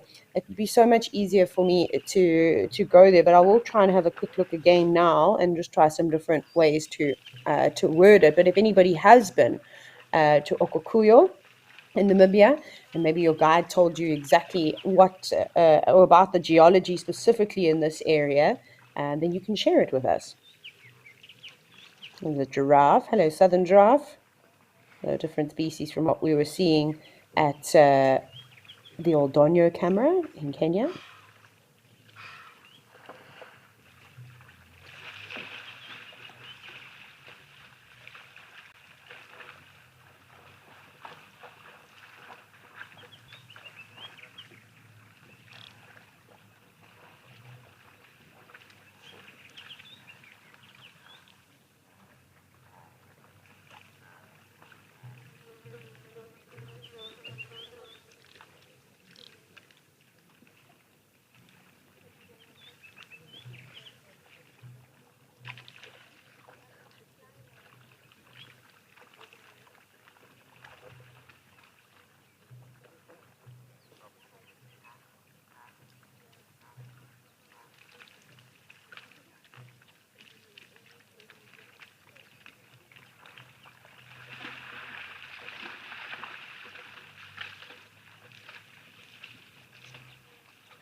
So, Stephen, you've asked, are there lions here around Okokuyo? Absolutely, there can be lions. So, Etosha National Park does have them. I haven't seen any around here, but I know there have been many sightings sort of beforehand. So, I think maybe it's just the wrong time of the day. Obviously, with we know that anything, of course, can happen, right? At any given time. But there are preferred times when predators will sort of move around. Obviously, during the middle of the day might not be their favorite moment, but definitely early in the mornings and into the evening, or throughout the night, basically. But it also just depends. How hungry are the animals? It'd be quite difficult for them to hunt around here because sitting out in the open is not going to do them any good. So they'd need to get themselves in sort of a prime position underneath some bushes before the other animals start to arrive, and then they're going to have a better chance at ambushing.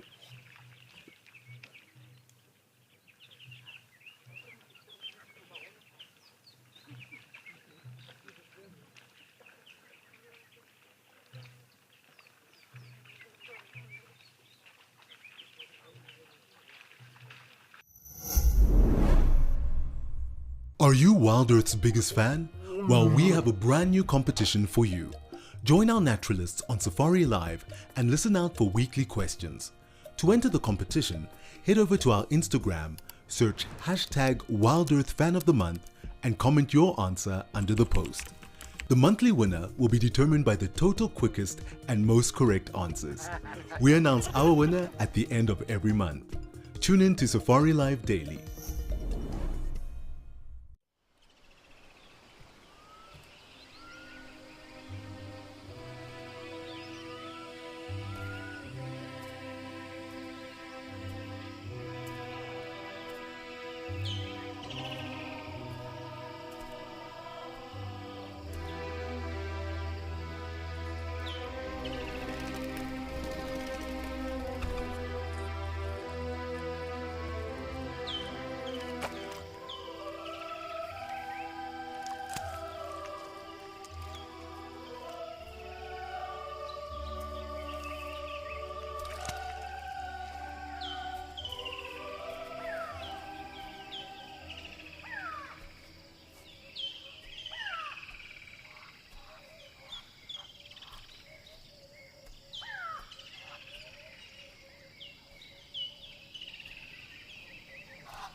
So just jumping back to Evie's question about if there are any Cape buffalo that live in this area, you were wondering.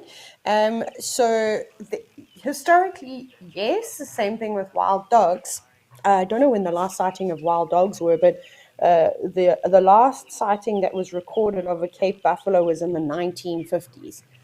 They've now kind of become extinct in the area.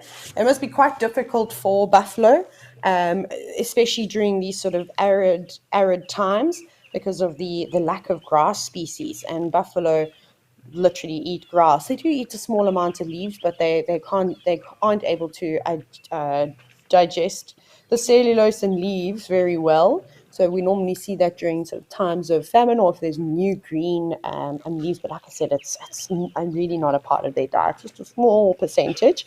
I'm not 100% sure, so don't take my word for it. So I wonder if it's become difficult with all the barriers that we as humans have put up, that the buffalo aren't able to naturally move around and travel to areas where the grass is more abundant and kind of come back when the rains arrive in this part of the world, of Namibia.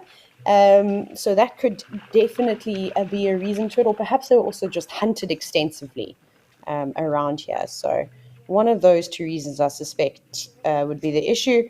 Another thing could, of course, also have been rinderpest a very, very long time ago, which wiped out a lot of buffalo species as well as lots of cattle in Africa, almost to extinction. But thankfully, rinderpest it's a virus and it has been eradicated completely.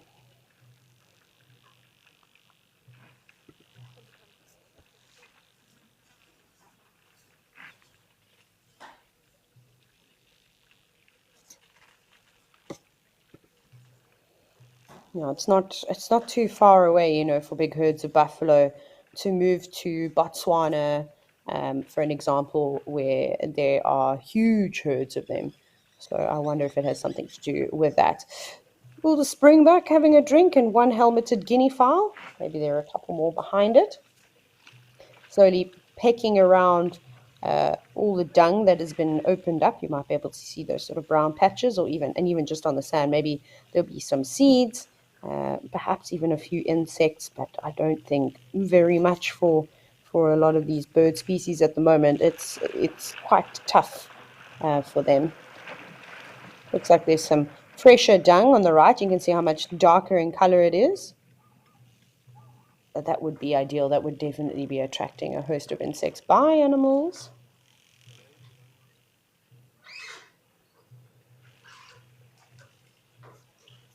All charged away, but not too far. Back again. Looks like a rhino midden that we're looking at on the right. You can see there's quite a bit of dung accumulated in that area. Obviously, elephants don't defecate in one spot like rhinos typically do. So it's probably the black rhino around here. So again, if I was a bird, I'd definitely be digging around in that. I think that would be your best chance of finding something to eat. Guinea cows, that's not a bird. Guinea fowls have quite a varied diet. So depending on the time of the year, they will feed on seeds, but they can also eat a lot of in different insect species too.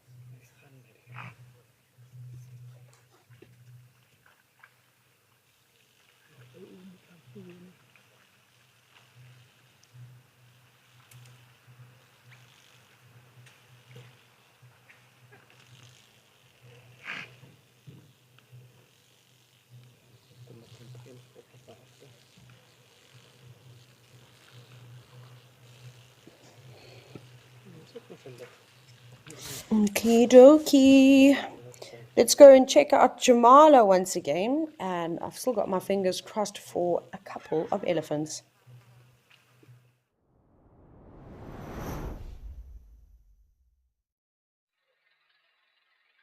Ah, haha, there we go. Elephants. Just what we have been waiting for. A few individuals that look like they've already been splishing and splashing in the mud and heading off. Just a few bulls.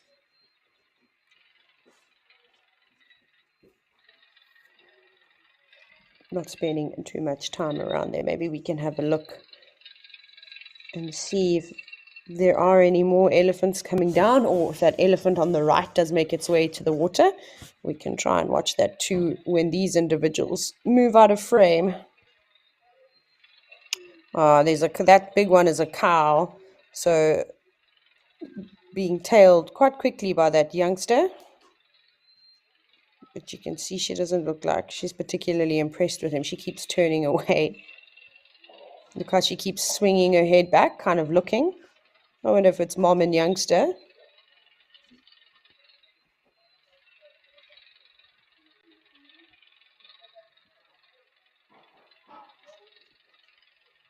Interesting.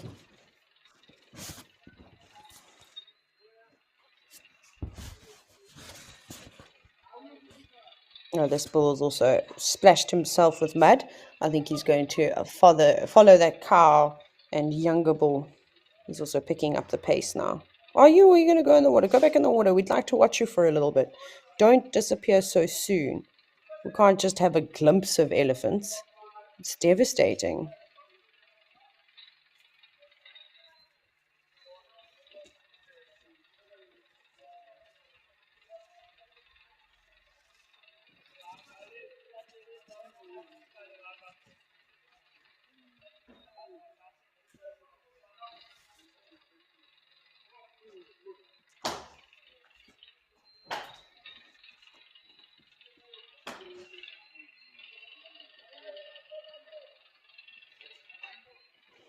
Then just the usual characters of zebra and wildebeest. Although I feel like even the wildebeest have gone now. Hi zebras, thank you for sticking around. And a couple of impala. Zebras, are you going to have a dust bath, or are you also just feasting on the soil? You can see the ones on the right are around a very white patch. It looks like they are actually just ingesting some of that soil there.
Right, life is starting to pick up now.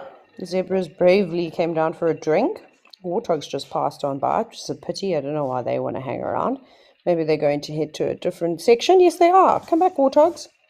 I'll try and get a view of them where it is a lot more peaceful and they're not going to be disturbed by any zebra.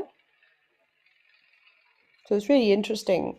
This is the common warthog species, which is the species of warthog that pretty much occurs within Africa.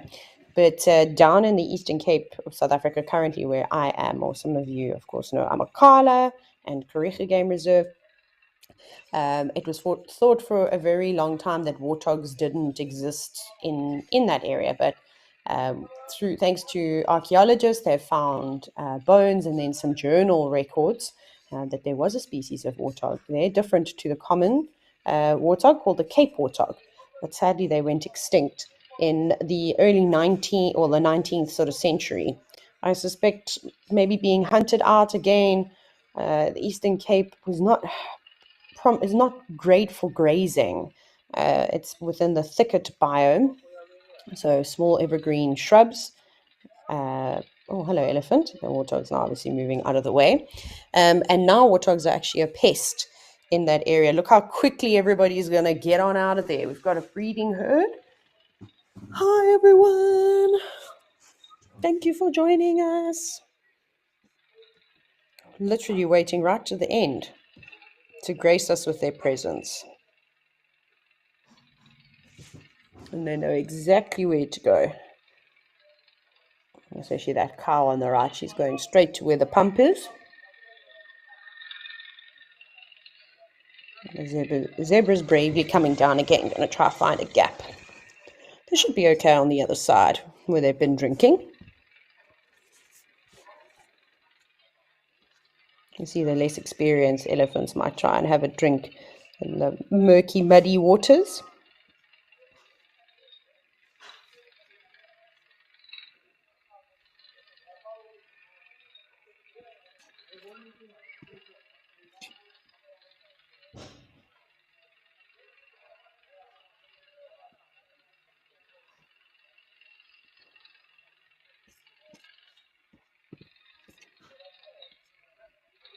That's a nice close view.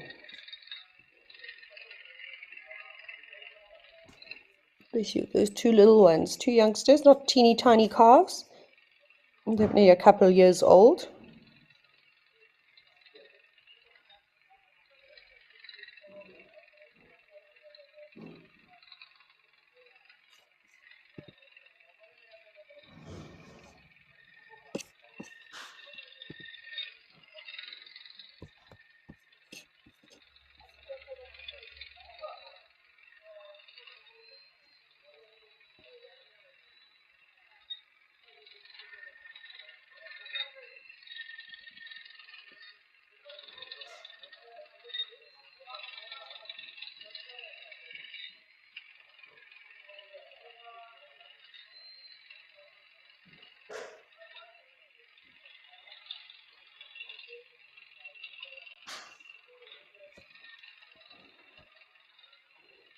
Well, Michelle, you said that your day has been made. I'm so happy. It's also made my day.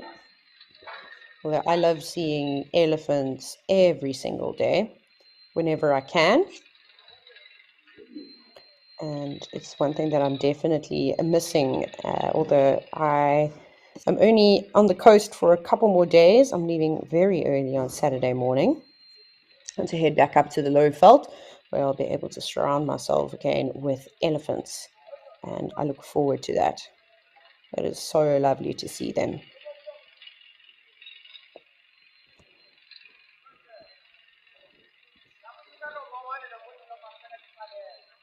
I also just like that they're not in any hurry at all, just taking their time. This one doesn't look like it's really even doing much drinking, just busy playing around with the water. I feel like they spill more of it out of their out of their mouths than they do.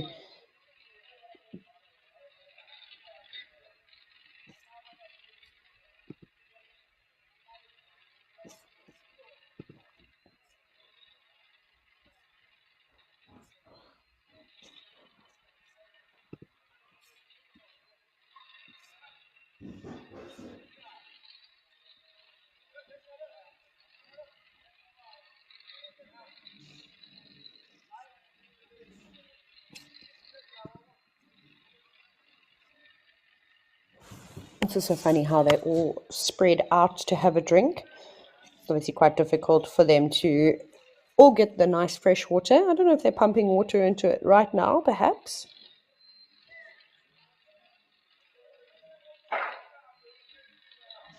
If you have just joined and are uncertain what all the banging and shouting is in the background, there's just some construction going on at Jamala.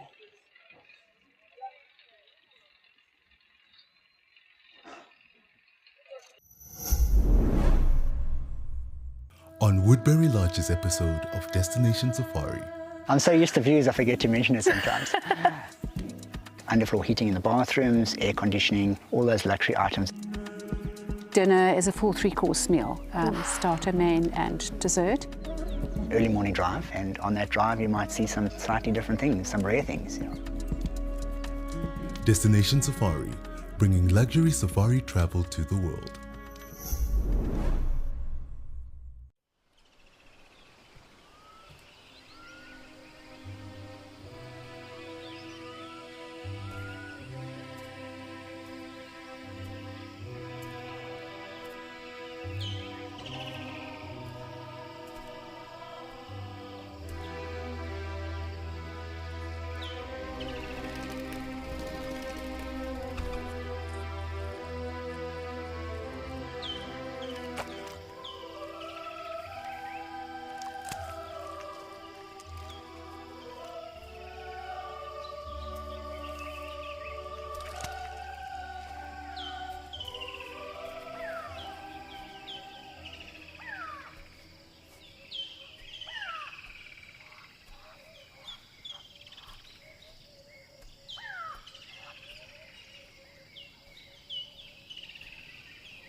I would just like to touch on something. Obviously, we all have our different opinions. I'm not so much the fan of not talking about rhinos. The reason why I say this is because all these reserves advertise themselves as Big Five, and also the people that are sadly doing the poaching, which there are a lot of. Remember, it's a syndicate crime. It's I think a lot of people mistaken it for being subsistence poaching, where people will do so to get small amounts of money, maybe or even just for food. People that poach rhinos these days are professionals. They are well trained individuals to be able to go in and out as quickly as possible. I also don't necessarily mind posting about rhinos, because if we just pretend that they don't exist, how do we educate people about the real problem that is actually going on in the world? But again, that's just kind of my opinion. Obviously, if you don't have to post the location that you saw it, but yeah, again, just remember that all these reserves that do have rhinos advertise it and are heavily armed with anti-poaching teams and have a bunch of means to try and protect the rhinos to the best of their abilities. And so, yeah, but that, of course, is just my opinion. Nice to have the buffalo. Also coming down to drink, just one big old bull.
Sanjeev, you said that you're afraid that little elephant might get trapped in the mud.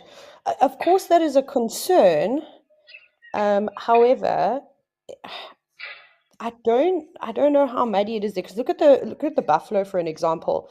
How, yes, they do sink into the mud a little bit, but they're quite capable of moving through it. And so there's always that sort of risk. But they tend to be quite cautious. Elephants getting stuck in the mud doesn't happen that often. It of course does happen, especially when the pans are really starting to, or water holes or whatever you want to call them, are really starting to dry out. When that water disappears quite quickly, but because this is also a pumped pan, that might alleviate the problem.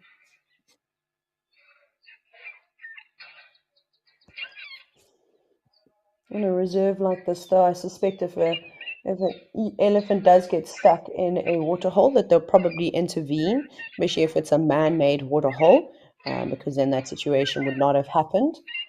If that dam or water hole was actually created. But again, every single reserve and national park will have a different set of rules. So we can't put one blanket rule um, on when do we intervene and when do we help wildlife.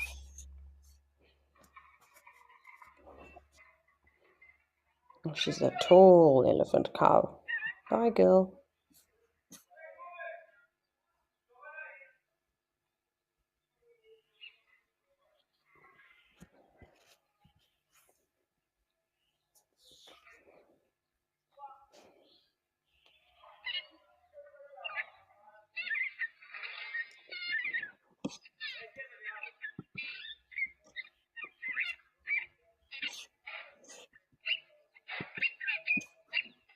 You can see some of the younger elephants now rolling around in the mud.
I'm listening to this bird. Is it on here or am I hearing it on my side?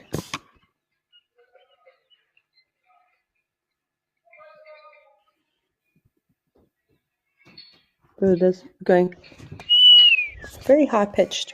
I'm not sure what it is.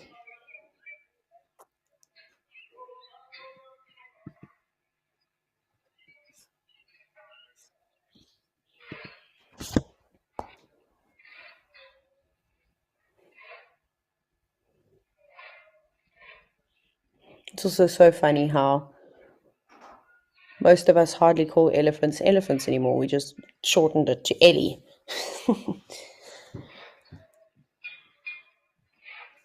And buffalo, buff. We've become so lazy with pronouncing entire words, especially when you become so familiar.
It's just so peaceful at this waterhole. I love that no one's in a rush. Those two big buffalo bulls, maybe we can have a closer look at them. I think they're pondering, do we stand here and just have a drink, or are we going to plop ourselves down and spend the morning here? I think that's what I would do. I'd definitely spend a little bit of time just enjoying and soaking up the sun. Maybe having a mid-morning nap, or I suppose it's midday now, midday nap.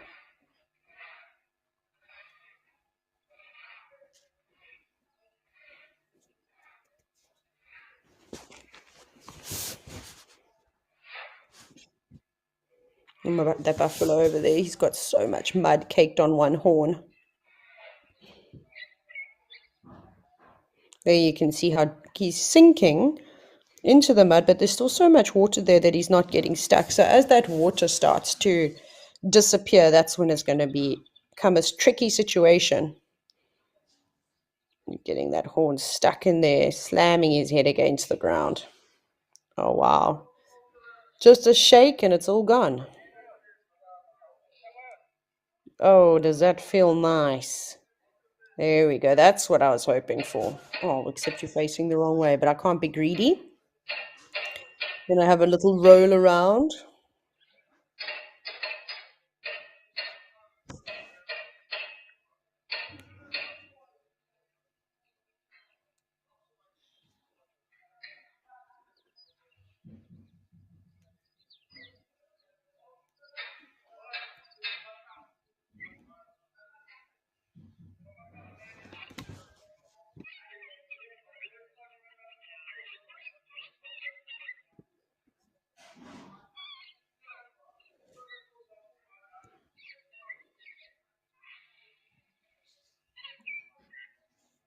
There's so much mud flying off of him.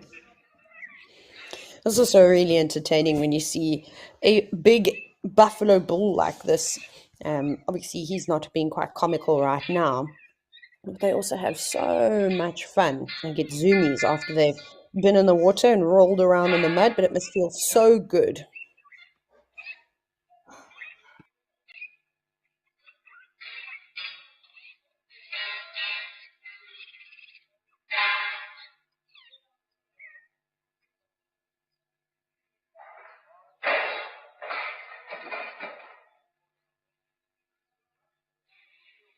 There we go. Now he's having a good old scratch too. Difficult when you're a buffalo to scratch your back and your spine. Quite often you'll see injuries along their spine from going under sort of smaller branches, quite often rubbing up against things.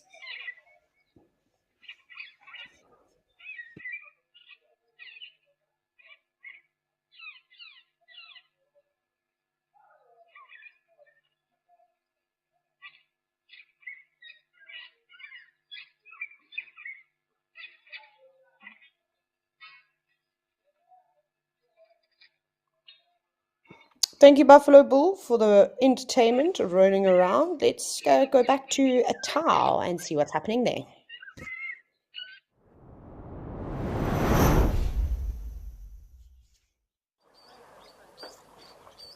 Oh, look at this big bull. Charging through the water, probably chasing a bunch of birds out of the way as he does this.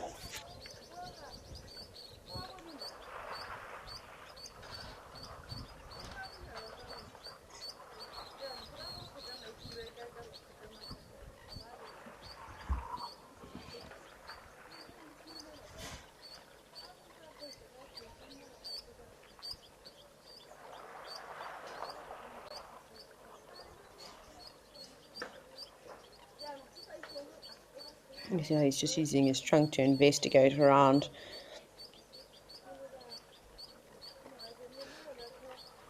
What are you looking for? You trying to stir the water to have a drink, or are you just having a bit of fun, mister? Perhaps he's not satisfied with the quality of water.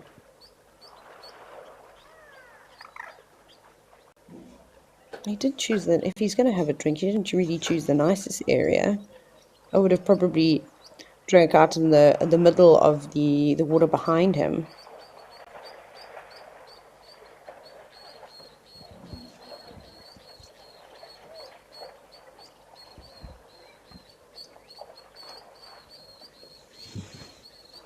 So the warthogs.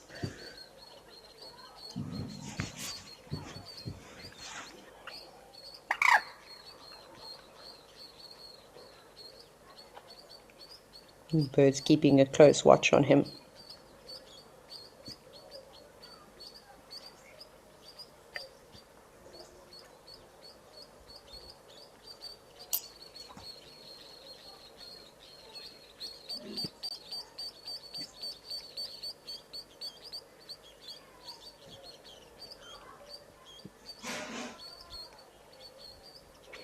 Vanens, you've said you can only imagine how hot it is out here today.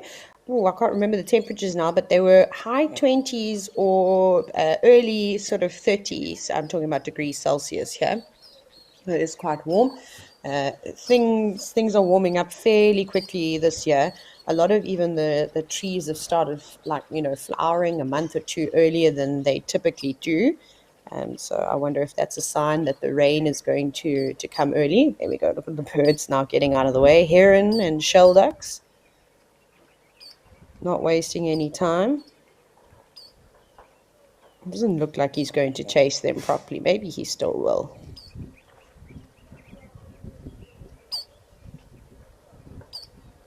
No, going back in the water. You can see, look how he's stirring the water with his trunk. There's obviously a lot of sediment that forms on the surface.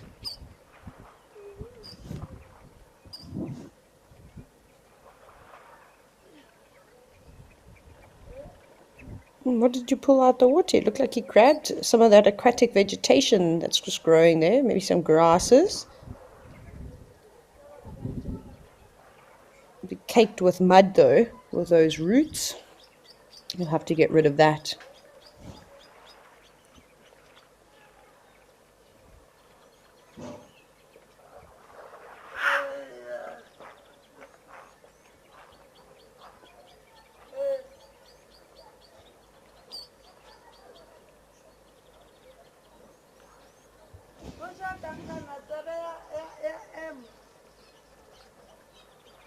I suppose that's quite a clever thing to do, with there not being much tasty vegetation around at this time of the year. You can see all the sickle bush in the background. Not the greatest thing to feed on and kind of the only thing with a few leaves. I'm sure there's other plant species too. I would be sort of hanging around though where the crocodiles are if I was this elephant, because there's lovely lush grass around there. The stuff is all submerged. You can just barely see what he's feeding on.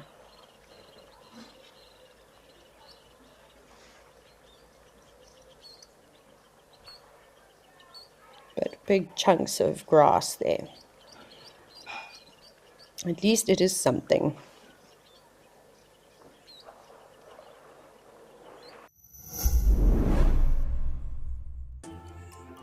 Not everyone gets excited to hear a leopard chuff, spot a pangolin, or see a real impala rut. But if you are wild about the wild, you can become part of a community of like-minded nature lovers and share authentic wildlife experiences with the world. Join the Explorers Club and you will also enjoy the many benefits that come with it too. WildEarth Explorers, it's in your nature.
Oh, there's a crocodile in the water. Awesome. We've just been seeing them really basking at the bank. Oh, look at this. Earlier I was saying I was hoping we'd maybe get to see some courtship behavior between the crocodiles because it is mating season at the moment. Let's see. You see the crocodile on the right is just putting its one front leg up on top of the other. I've seen so many different crocodile breeding sort of courtships and displays. But the fact that it's sort of nudging up against the other individual makes me think that potentially this could be it.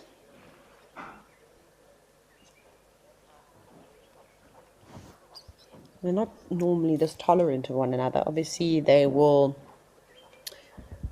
be out on the banks basking, sort of nudging one another.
I just realized I muted myself again. I'm so good at doing that. GDH, you said cheerio is a good thing to eat with chopsticks. I'm going to have to give that a bash. And then Andrew, you mentioned that the crocodiles are definitely up to something. Absolutely, I really do suspect that this is a courtship display here. Like I said, I've seen so many different variations of this. I've seen more crocodile courtship sort of displays in Kenya, and I've heard them making, I don't even know how to describe it, it's like a bellowing growl, which is what I also heard recently when I was in Kenya, and they successfully mated.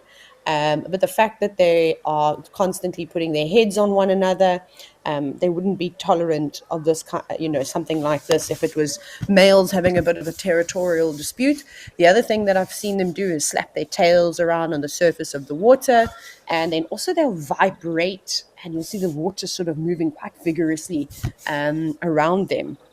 It is quite interesting. And again, you can see the whistling ducks not perturbed at all.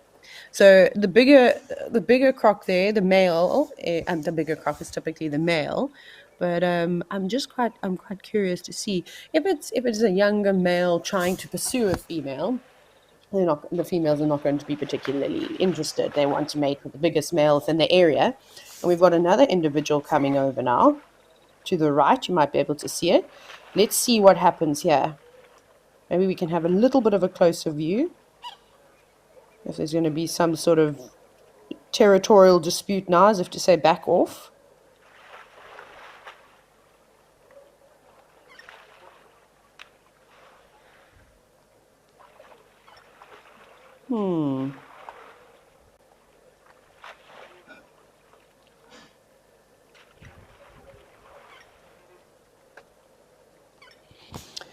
Quite often we see male leopards also sizing one another up.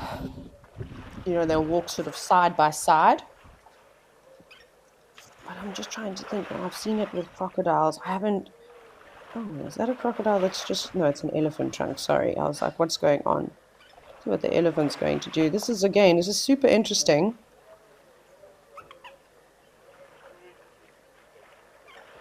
Look at the crocs there, how quickly they disappear in even such shallow water. Now, if you're wondering if a crocodile would ever attack an elephant, I mean, the most logic answer there would be to say no, but it has actually been captured many times, crocodiles launching up and grabbing the tails of elephants. I've seen that once, grabbing the trunks of elephants. But I'm not so sure as to what these crocs are up to. Again, my gut feeling says breeding, but then the way that the one swam over to the other, I'm now not so sure. Maybe it was a bit of a territorial thing, but then typically I would imagine it to be maybe a little bit more aggressive than that. I suppose over the next little while we'll be able to see. If we keep visiting Tau, we're bound to catch either mating crocodiles or a bit of a territorial dispute. Let's see if this individual on the left is going to go back to where he's come from. Why are you so curious about the elephant? You see, actually now it seems to be like it's trailing after. Perhaps it's seen their tails swishing around and can't help itself. All the birds also watching, waiting to see what happens.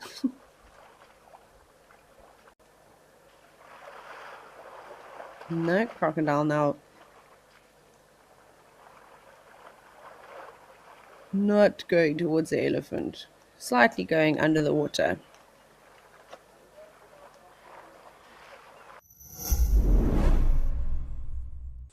Get ready for your daily dose of African wildlife magic. Be enchanted by the intimate moments shared by the animals as they drink, play, and interact in their natural habitat. With our daily wildlife videos, you'll experience the thrill of safari adventures without ever having to leave your seat. Let the wild adventure unfold right before your eyes. Africam, always live, always wild.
Spoonbill back in action. Maybe quite happy that the water's been churned up between the elephants and the crocodiles moving around.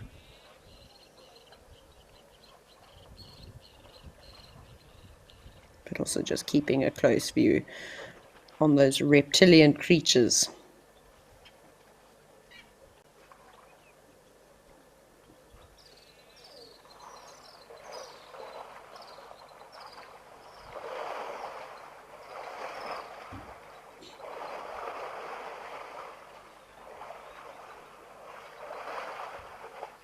See if that croc is going to move it all on the left, no? Hold its ground.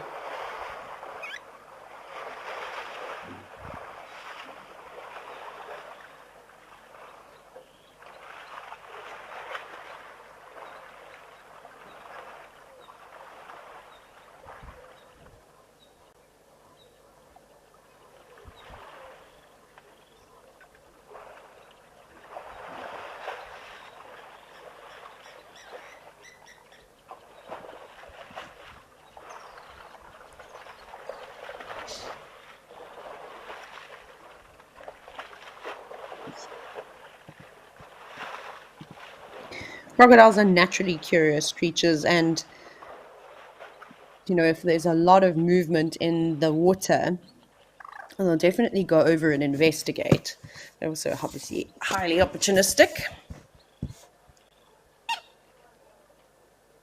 And there's just one crocodile that's almost like following the elephant around, which was quite funny to see. It's nice that they kind of got up and moving. We've really just seen them basking in the sun, so it just goes to show you how every single day can be different when going on safari. Spoonbill ruffling the feathers of the hammerkorp there.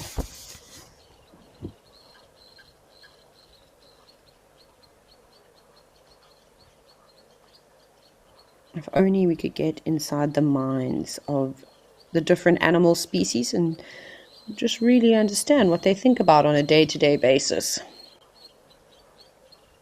But we've been very, very fortunate.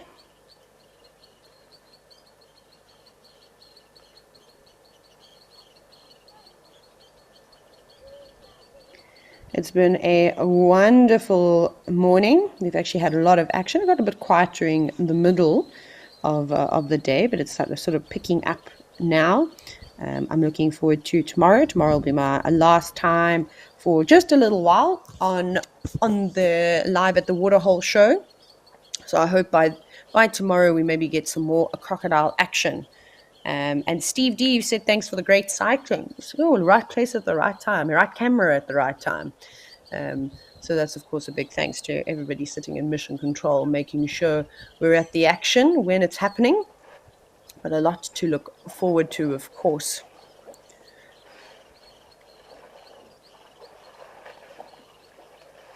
I can just hear the Birchall's cuckoos going outside, and in the Eastern Cape, they're normally an indicator of rain. Right, but again, it's been just absolutely spectacular. I added a couple of birds to the list. I definitely did. I hope you were able to too.